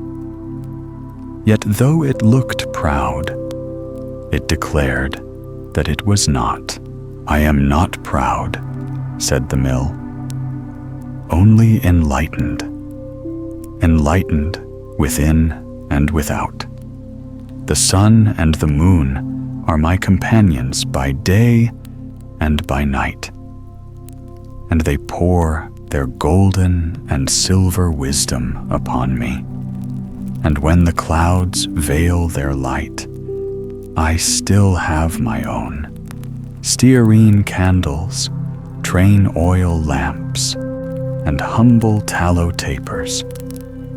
Yes, I am an enlightened creature, indeed." The mill spoke as if it had a soul, for in truth, it believed it did.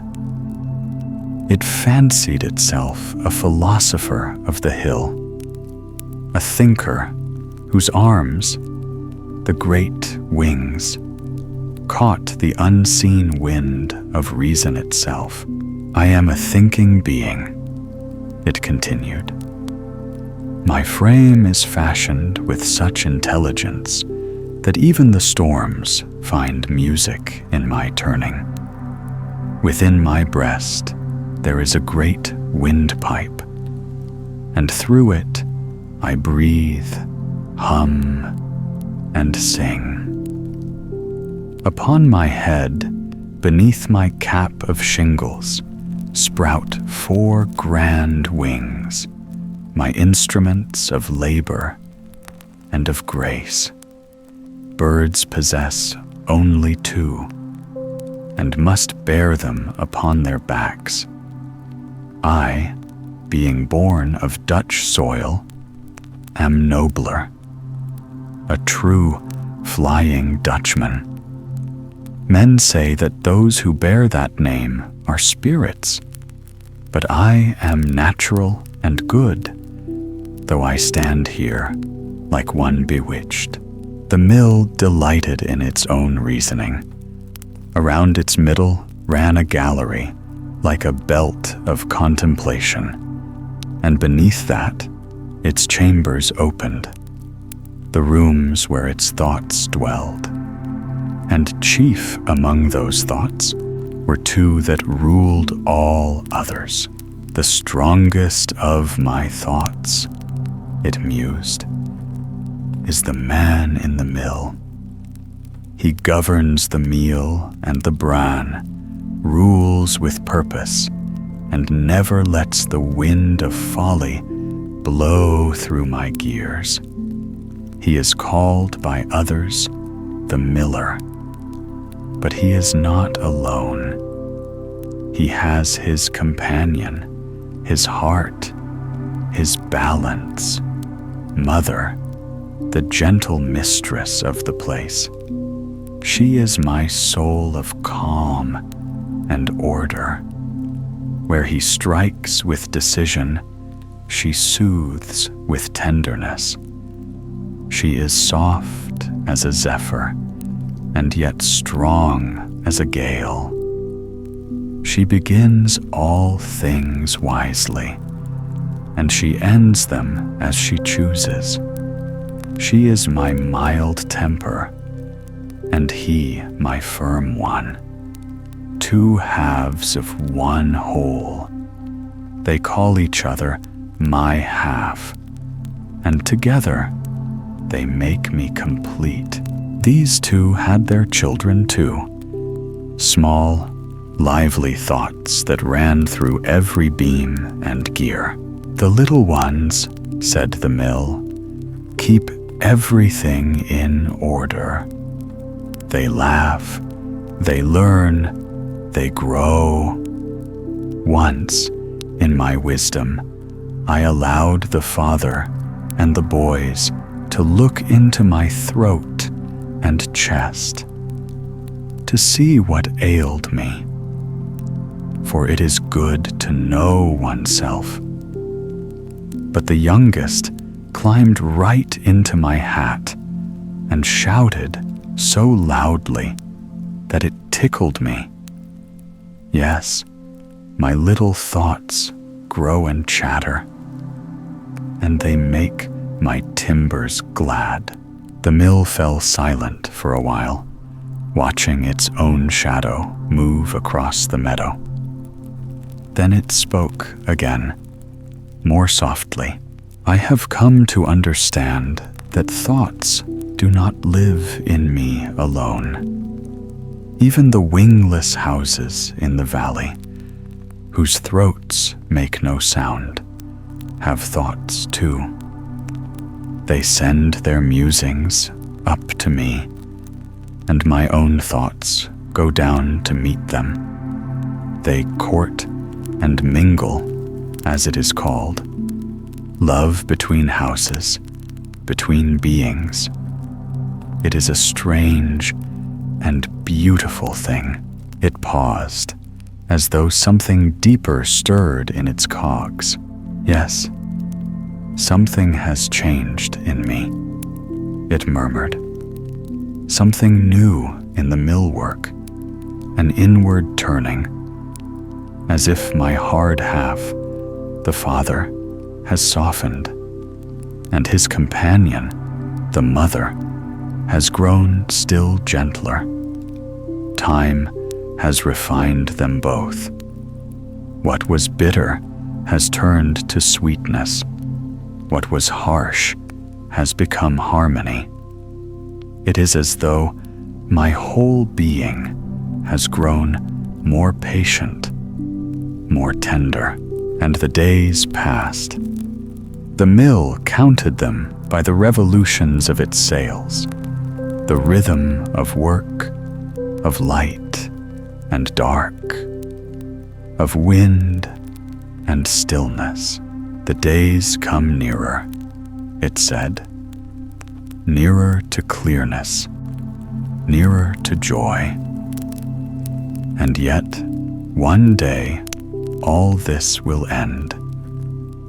A time will come when I shall fall, when my beams will crumble, and my wings will break. But not all will perish.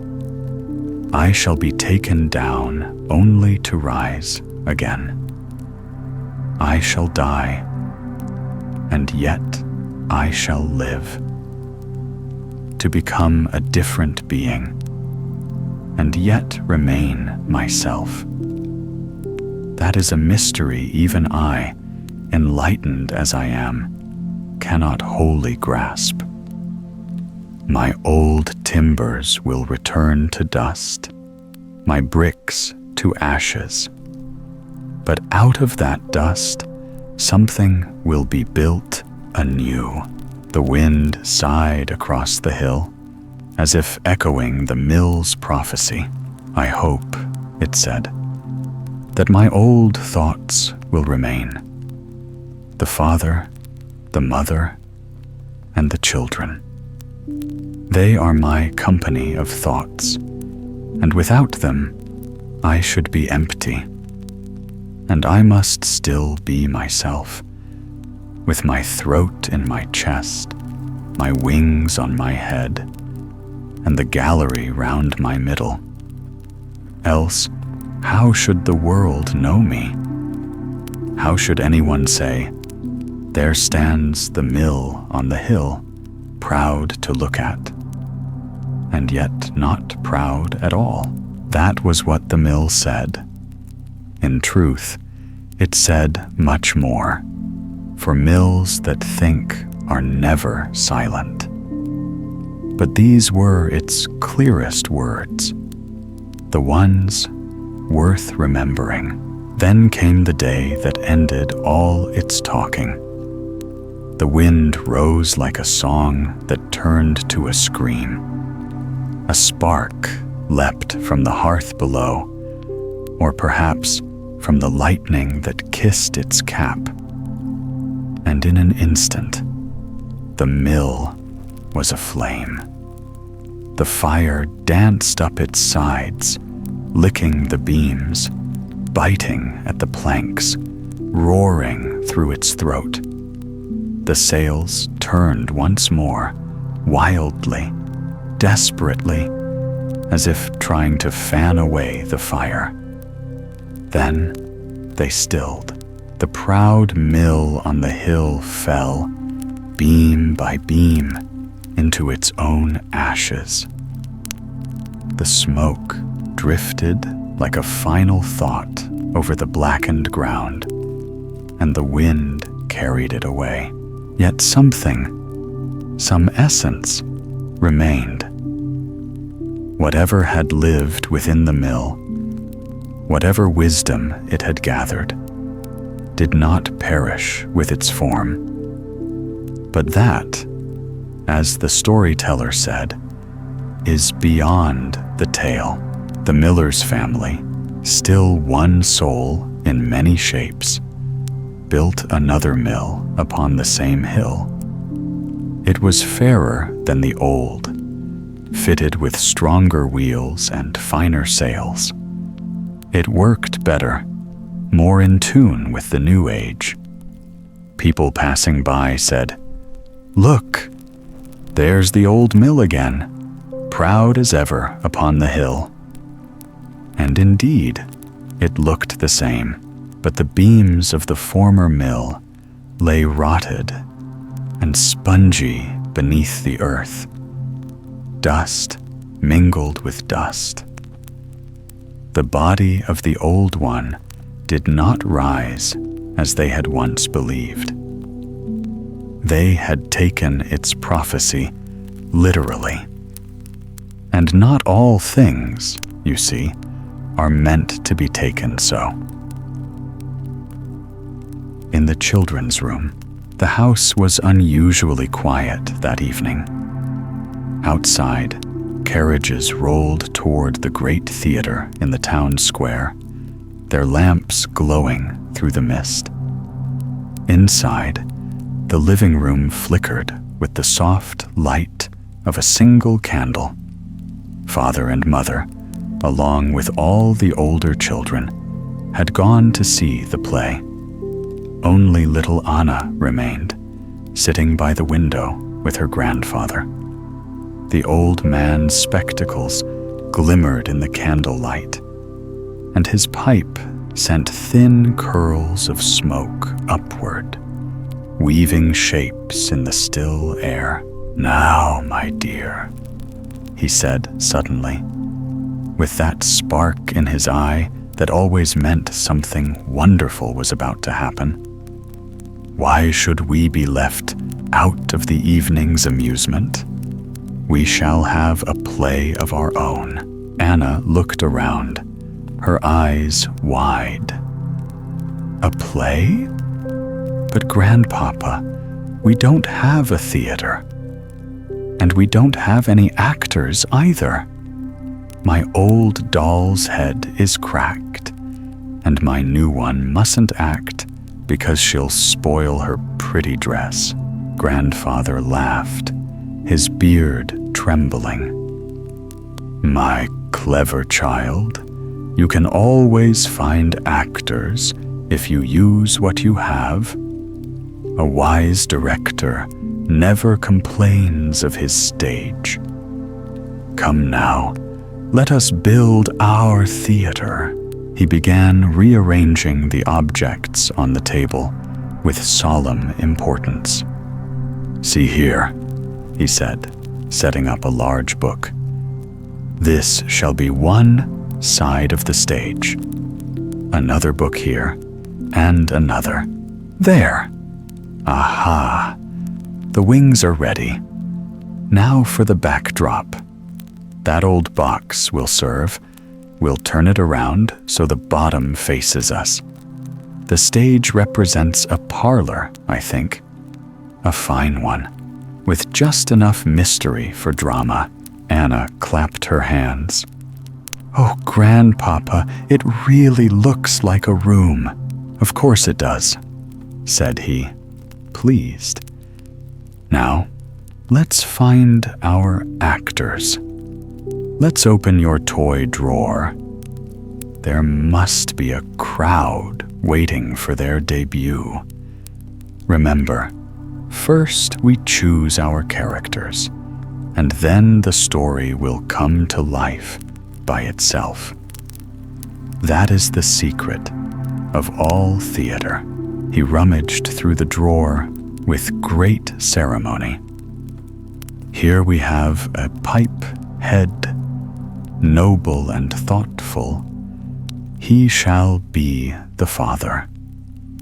And here, what's this? An old glove? Missing its partner, a little frayed at the fingertips. Perfect. She shall be the daughter. Anna tilted her head. "But we need more. That's only 2. "Patience," said Grandfather. "Ah, here's your brother's old waistcoat. Just look at it. So proud, so empty in the pockets. Yes, yes, this will do splendidly. He shall be the lover, poor and honest. The course of love never runs smooth, and his empty pockets will prove it." Anna giggled.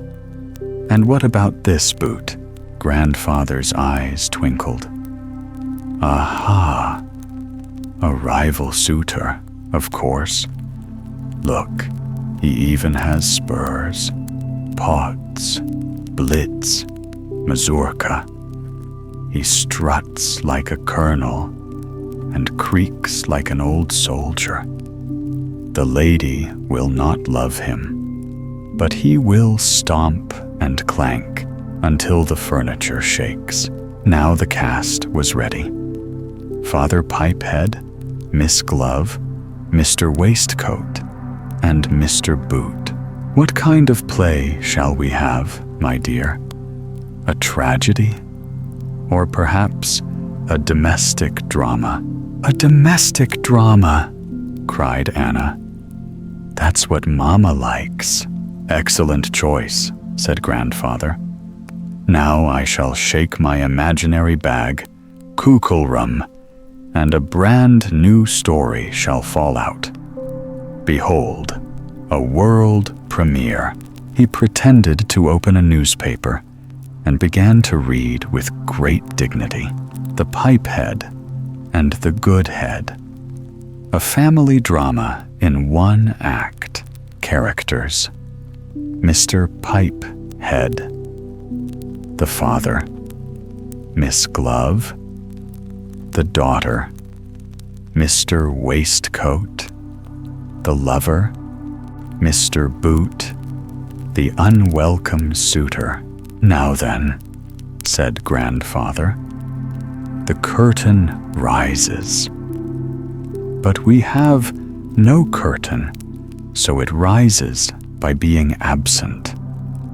All the characters are on stage already. Observe." He cleared his throat and spoke in a deep, booming voice. "Chit-chat, muttering, poppycock. I am master of this house. I am my daughter's father. Mr. Boot is a fine fellow, glossy as new leather, with spurs that glitter. He shall have my daughter, for I said so." Anna clapped her hands over her mouth, trying not to laugh. "Now the lover speaks," Grandfather continued in a gentle, earnest tone. "Mr. Waistcoat says, 'I am of fine silk and pure heart. I may not jingle with spurs, but I am strong in thread and honest in stitch.'" "Ha!" cries the father. "A waistcoat fades in the wash, But Mr. Boot is waterproof and Italian. Anna gasped. They ought to speak in poetry, Grandpapa. All the best plays do. Ah, a critic already, said the old man. Then so they shall. He adjusted his glasses and declaimed dramatically, Miss Glove. A glove without a mate. That is forever my fate. Ah, my seams shall tear apart if love should stretch my heart. Mr. Waistcoat, beautiful glove, be my own. Though threadbare, my love is well sewn. You're from Spain. I am Holger the Dane. But hearts speak a single tone.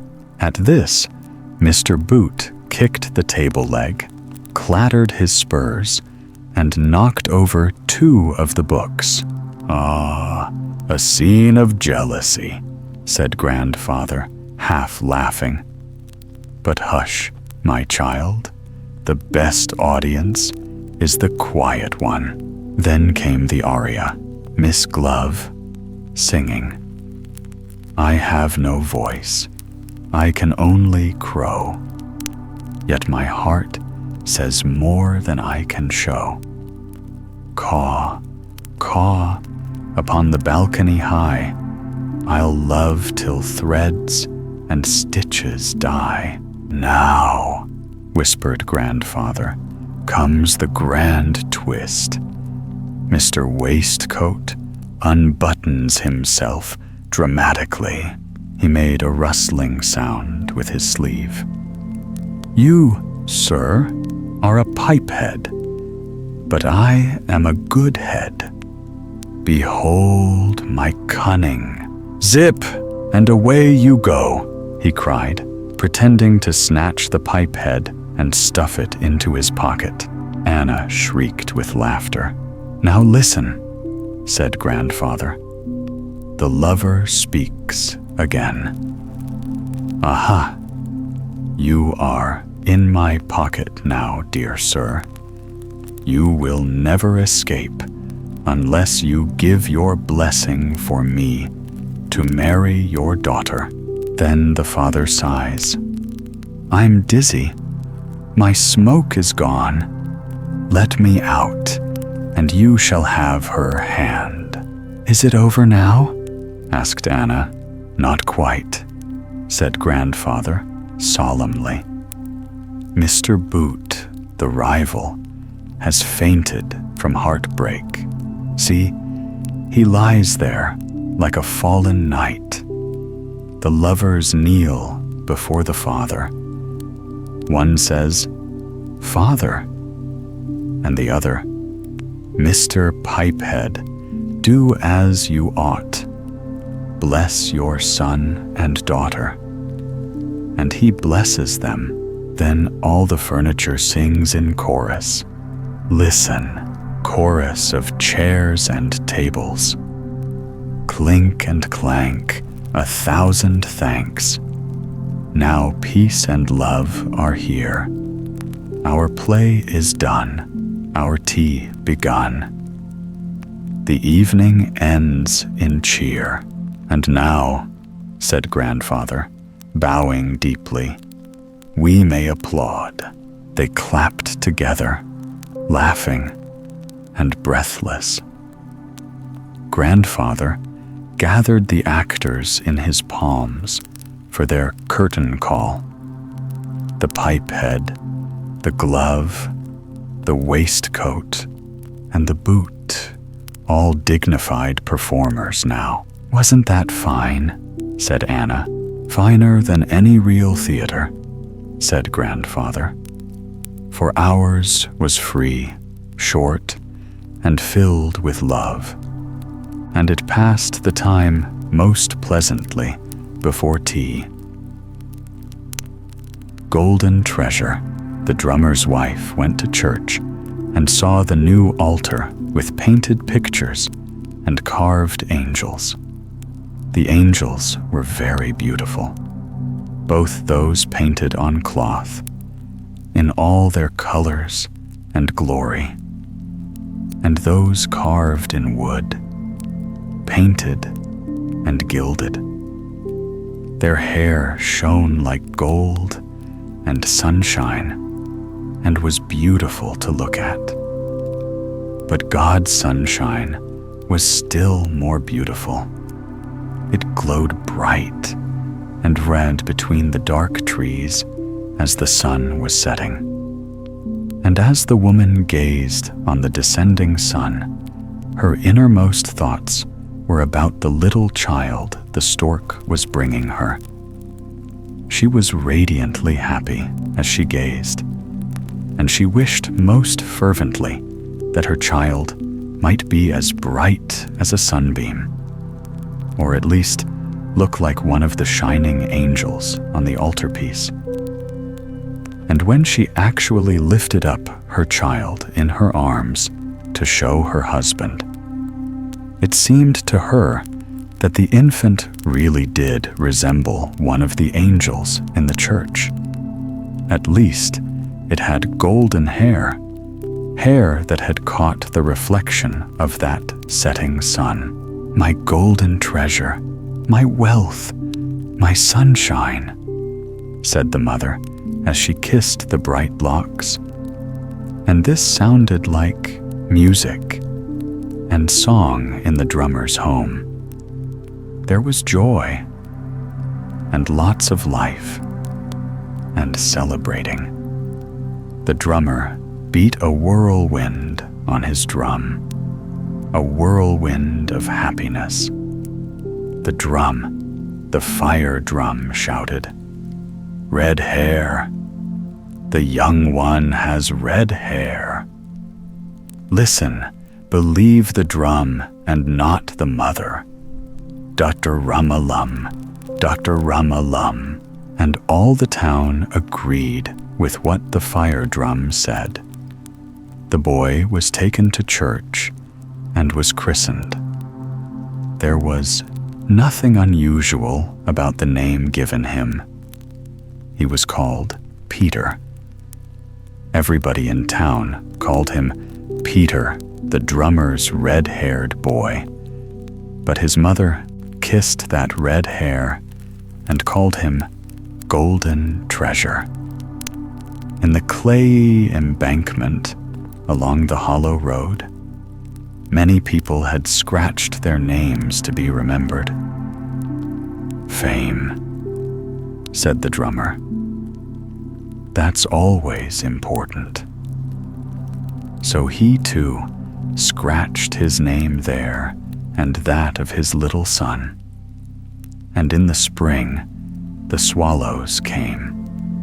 In their long travels, they had seen many characters cut into rock cliffs, and on the temple walls of India, telling of the great deeds of mighty kings, immortal names so old that no one could even read them now. Name, value, fame. The swallows built their nests in the hollow road, in holes in the embankment.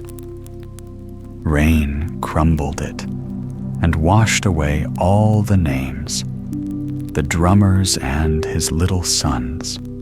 With them, however, Peter's name stayed there for a year and a half, said the father. Fool, thought the fire drum, but it only said, Dr. Rum, Dar Rum, Dar Rum, Dr. Rum-a-Lum.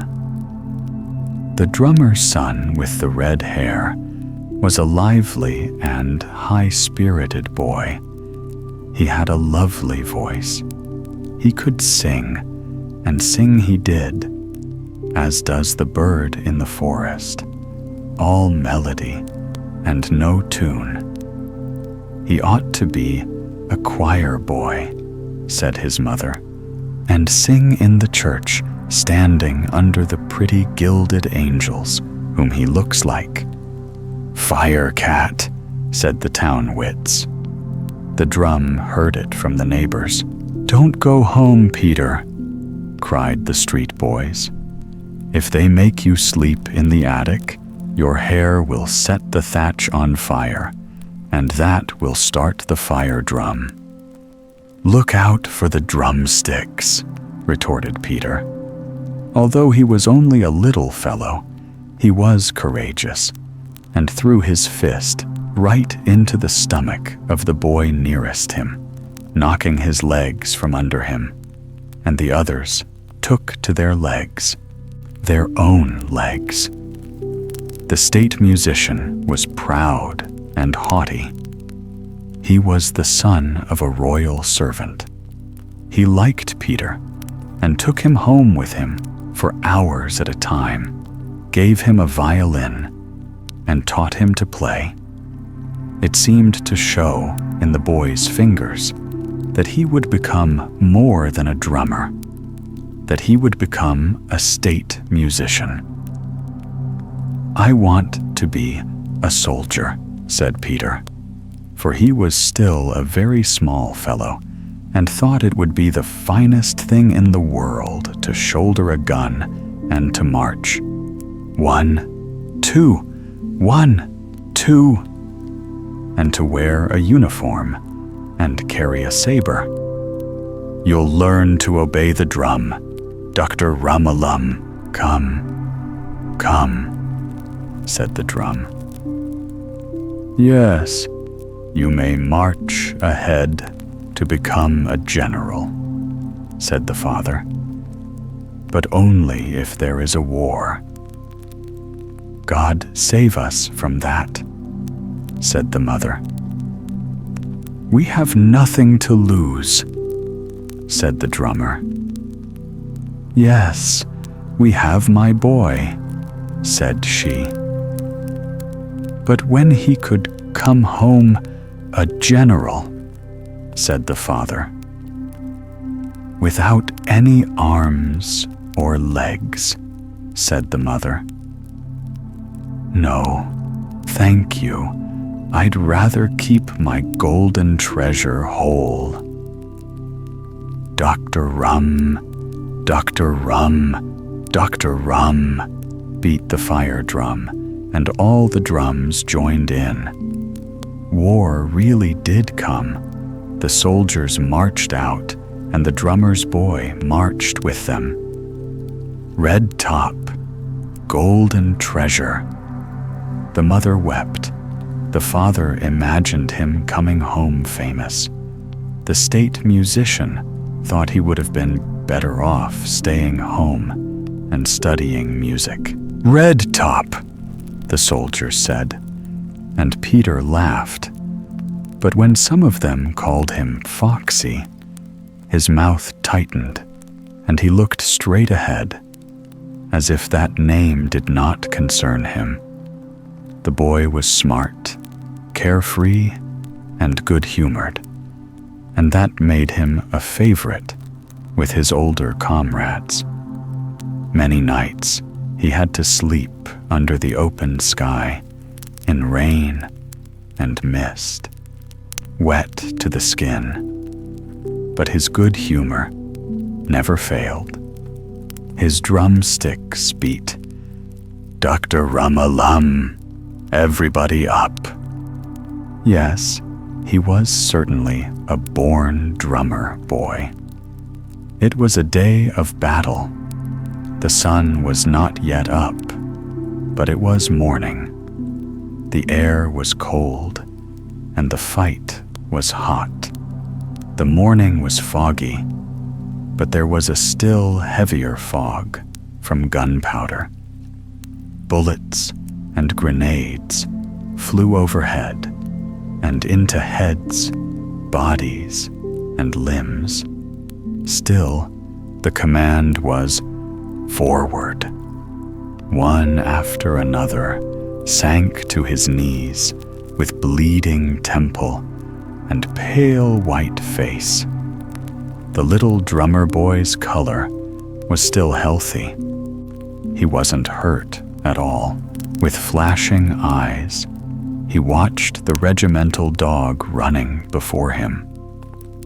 And the animal was really happy, as if the whole thing were in fun, and they were firing the bullets only to play with him.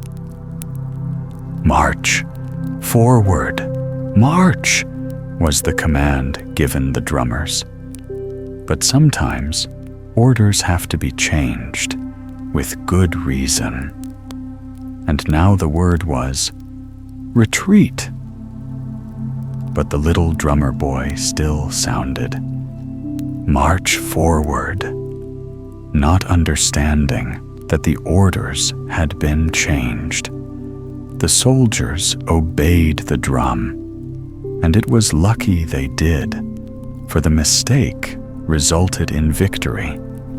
Lives and limbs were lost in the battle. The grenade tears away the flesh in bleeding fragments. The grenade sets fire to the straw heap where the poor wounded has dragged himself, to lie forsaken for many hours, forsaken perhaps until dead. It doesn't help to think about it, and yet people do think about it even far away in the peaceful town at home. There the drummer and his wife thought of it, for of course Peter was in the war. It was the day of battle. The sun was not yet up, but it was morning. After a sleepless night spent in talking about their boy, the drummer and his wife had finally fallen asleep, for they knew that wherever he was, God's hand was protecting him. And the father dreamed that the war was over, that the soldiers came home, and Peter was wearing a silver cross on his breast. But the mother dreamed that she walked into the church and looked at the painted pictures and the carved angels with the gilded hair, and that her own dear boy, her heart's golden treasure, stood among the angels, clad in white, and sang as sweetly as surely only the angels can sing, and was carried up into the sunshine with them, nodding tenderly to his mother. "My golden treasure," she cried, and awoke in the same instant. "Now I know that our Lord has taken him." Then she folded her hands, leaned her head against the cotton bed curtain, and wept. Where has he found rest?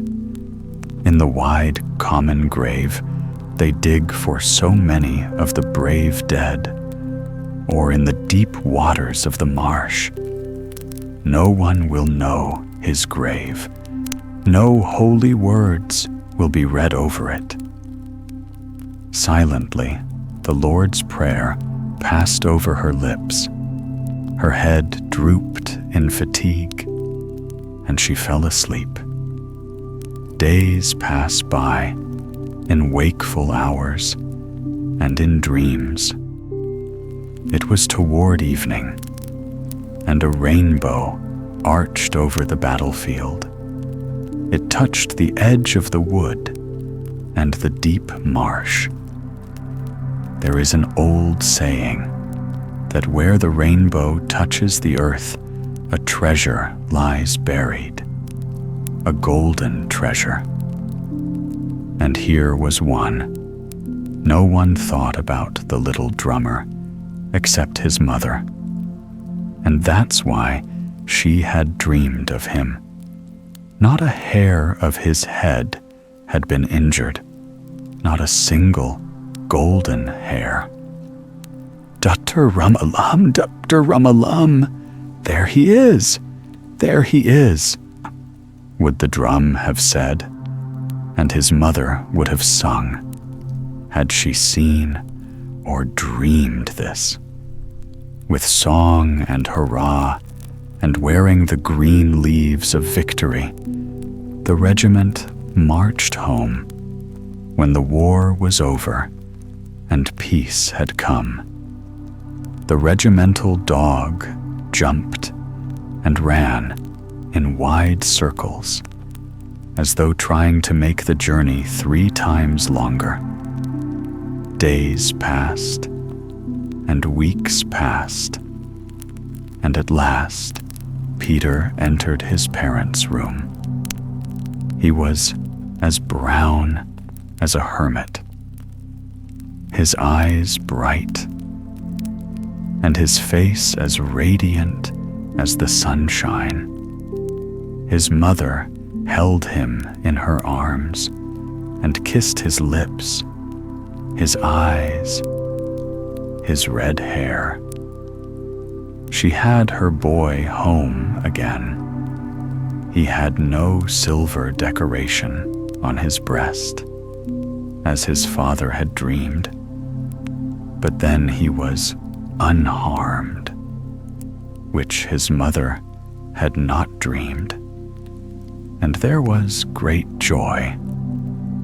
They laughed and they wept, and Peter embraced the old fire drum. "The old thing is still standing here," he said, and his father beat a tattoo on it.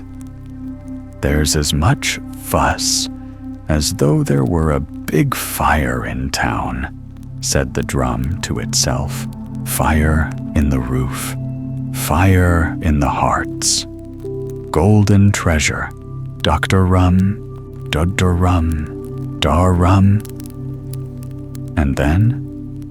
Yes, what then? Just ask the state musician. "Peter has outgrown the drum," he said.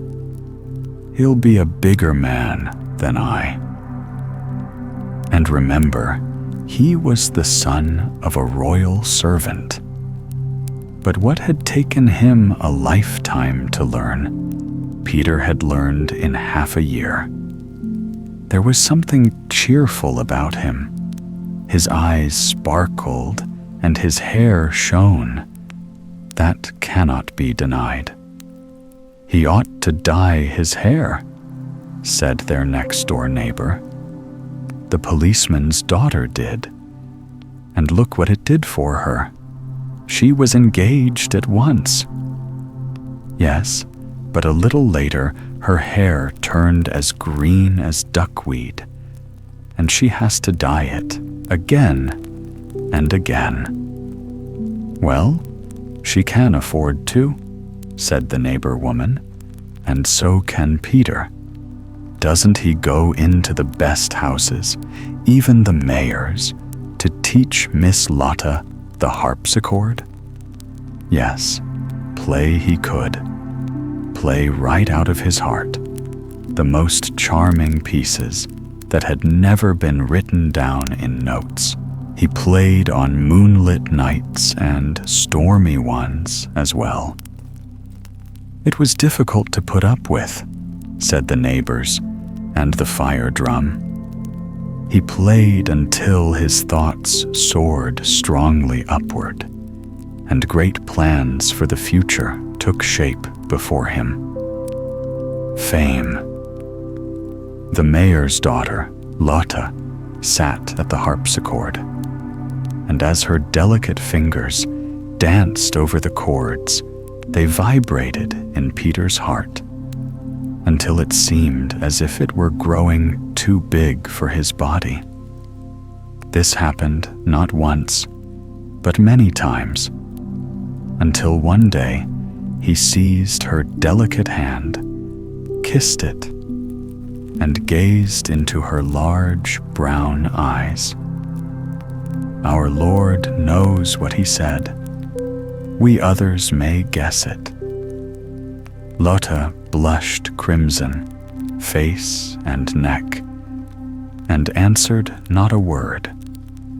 And just then they were interrupted by strangers, among them the counselor's son, with his high, smooth forehead.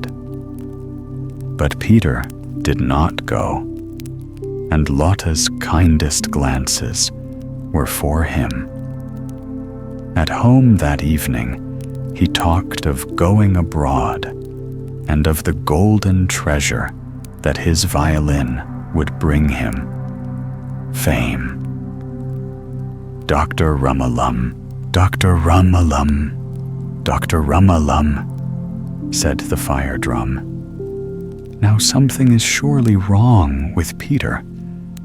I think the house must be on fire. The mother went to market the next day. Have you heard the news, Peter? She said when she returned. Such wonderful news.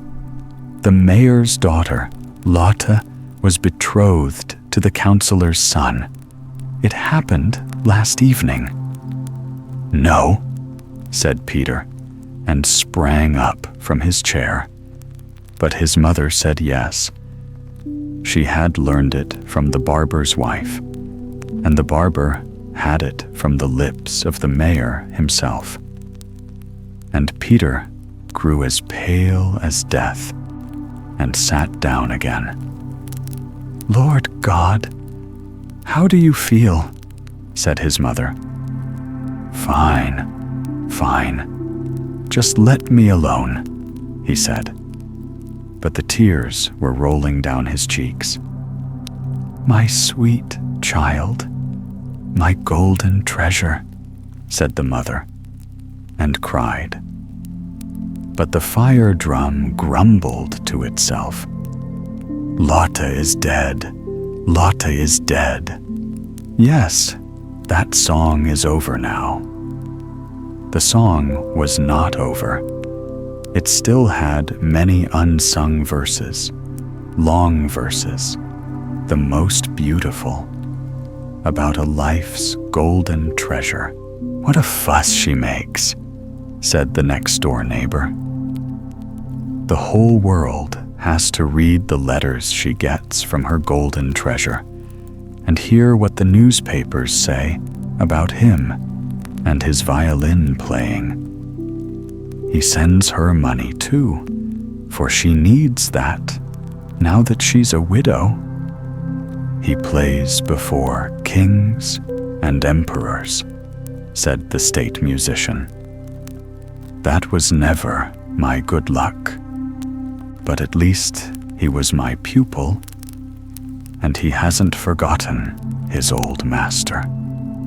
My husband dreamed, said his mother, that Peter came home from the war with a silver cross on his chest. Well, he does wear a cross now, but it's not a decoration earned in the war. It's an order of knighthood. If his father had only lived to see it. Famous, said the fire drum, and everybody in his hometown said the same. Peter, the red-haired boy of the drummer, Peter, whom they had seen wearing wooden shoes as a youngster, and seen as a drummer boy playing at dances, was now famous. He played to us before he played before the kings, said the mayor's wife. Once upon a time, he was crazy about our Lotta. He always aimed high. How my husband laughed when he learned that nonsense. Now Lotta is a counselor's wife. Yes, there was a golden treasure hidden in the heart and soul of the poor child who, as a little drummer boy, had beaten forward to troops supposed to retreat. In his breast was a golden treasure. Indeed, the gift of music. It resounded from his violin as if an organ were inside. as if all the elves of Midsummer Eve danced along its strings, and one could hear the song of the throstle and the human voice together. His playing enraptured people's hearts and carried his name throughout all lands like a great fire, a fire of inspiration. "And he's so handsome too," said the young ladies, and the old ones as well. Yes, the oldest lady bought herself an album for the locks of celebrities, just so she could beg for a tress from the young violinist's abundant and beautiful hair. A treasure, a golden treasure. And the son returned to the drummer's humble dwelling, as handsome as a prince, happier than a king, his eyes bright, his face like sunshine. He held his mother in his arms, and she kissed his warm mouth and wept as happily as one can weep with joy. He greeted every old piece of furniture in the room, the chest of drawers with the teacups and flower vases on it, and the little cot where he had slept as a child. But he dragged the old fire drum into the middle of the room and said, both to his mother and to the drum, "Father would have beaten a welcome on you today. Now I must do it instead." So he thundered a regular tempest on the drum, and the old drum felt itself so honored that the skin of the drumhead burst. "He certainly has a fine fist," said the drum. "Now I'll always have a souvenir of him." I expect that his mother, too, will burst from joy over her golden treasure. That's the story of our golden treasure. The storm shifts the signboards. In olden days, when grandfather was just a little boy and wore red trousers, a red jacket, a sash around his waist, and a feather in his cap. For that's the way little boys dressed in his childhood when they wore their best clothes. So many things were different from nowadays. There were often street pageants, which we don't see now, for they have been done away with because they became old-fashioned. But it's fun to hear grandfather tell about them. It must have been quite a show to see the shoemakers move their signboard when they changed to a new guild hall.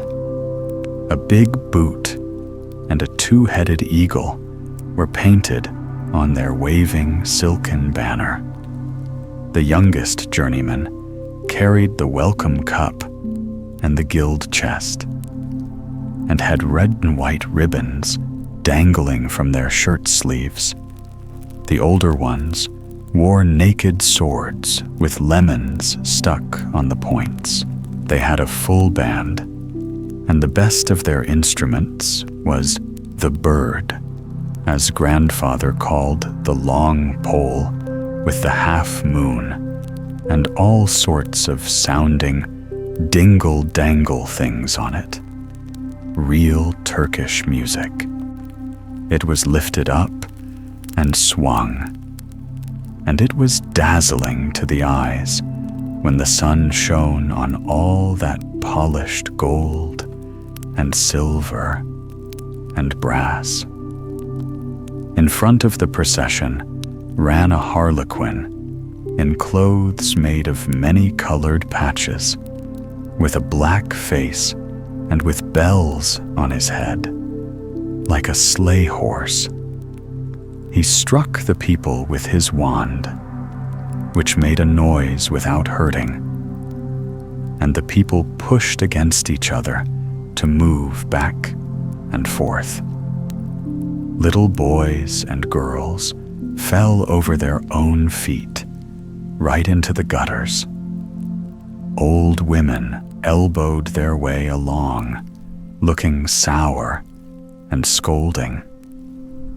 Some people laughed, and some people chatted.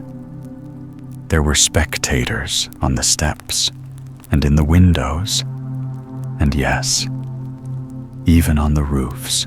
The sun shone. A little rain fell on the people now and then, but that was a good thing for the farmers. And when finally they became wet through, that was a real blessing to the country. Ah, what stories grandfather could tell. When he was a little boy, he had seen all that grand show at the height of its splendor. The oldest guild journeyman made a speech from the scaffold where the signboard was hung. It was in verse, just like poetry, which, indeed, it was. There had been 3 of them working on it, and before writing it, they had drunk a whole bowl of punch so that it would be really good. And the people cheered the speech, but still more, they cheered the Harlequin when he appeared on the scaffold and mocked the speaker. The clown cut his capers so gaily and drank punch out of schnapps glasses, which he then threw out among the people, who caught them in the air. Grandfather had one of them, which the plasterer had caught and presented to him. Yes, it was fun.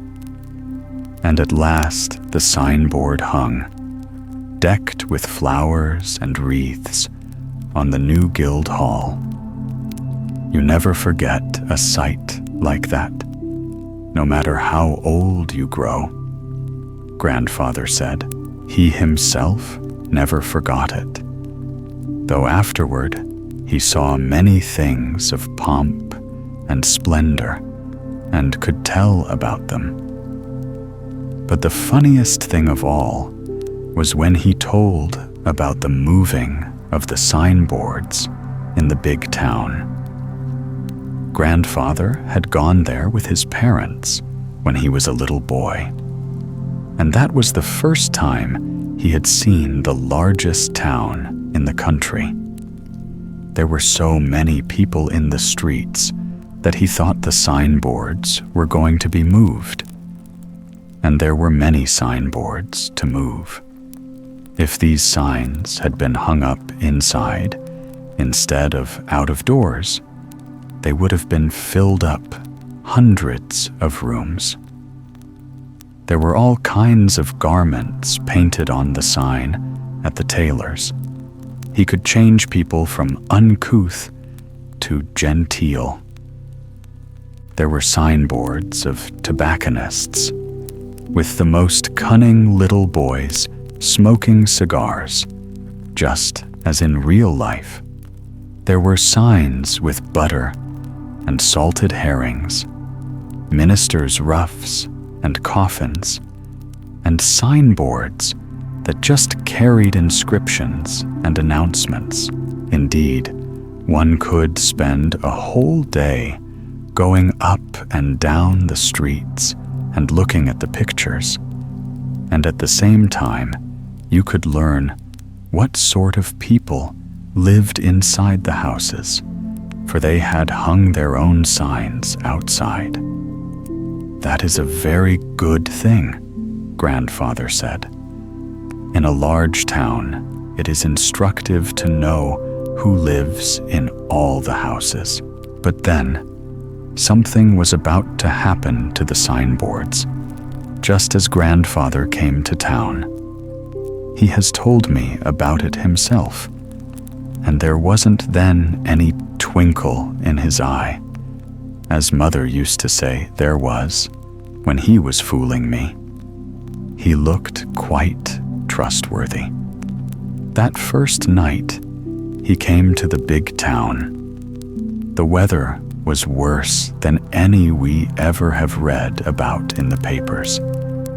A storm such as there had never been within man's memory. All the air was full of roof tiles. Old wooden fences were blown over. A wheelbarrow even ran for its life by itself along the street. The wind howled in the air. It whistled, and it shook everything. It was indeed a terrible storm. The water in the canal ran over the banks, not knowing where it belonged. The storm swept over the town, carrying the chimneys with it. More than one old, proud church tower bent and has never been quite straight since. A sentry box stood outside the house of the honest old fire chief, whose engine was always the last one at the fire. The storm begrudged him that little box and flung it down the steps and rolled it along the street until, strangely enough, it arose and remained upright before the house of the poor carpenter who had saved the lives of 3 people at the last fire. But the sentry box didn't give that a thought. The barber's signboard, a large brass dish, was torn off and carried across into the counselor's window. All the neighbors said this seemed almost like malice, for they, like the most intimate lady friends of the family, called the mistress the razor. She was so sharp and knew more about people than they knew about themselves. A sign with a dried codfish drawn on it flew over to the door of a newspaper writer. That was a pretty poor joke on the part of the storm. It probably didn't remember that a newspaper writer isn't the sort of person to be joked about. He is a king in his own paper and in his own opinions. The weathercock flew over to the roof of the opposite house, and there it remained. A picture of the darkest wickedness, said the neighbors. The cooper's barrel was hung just under the sign for ladies' apparel.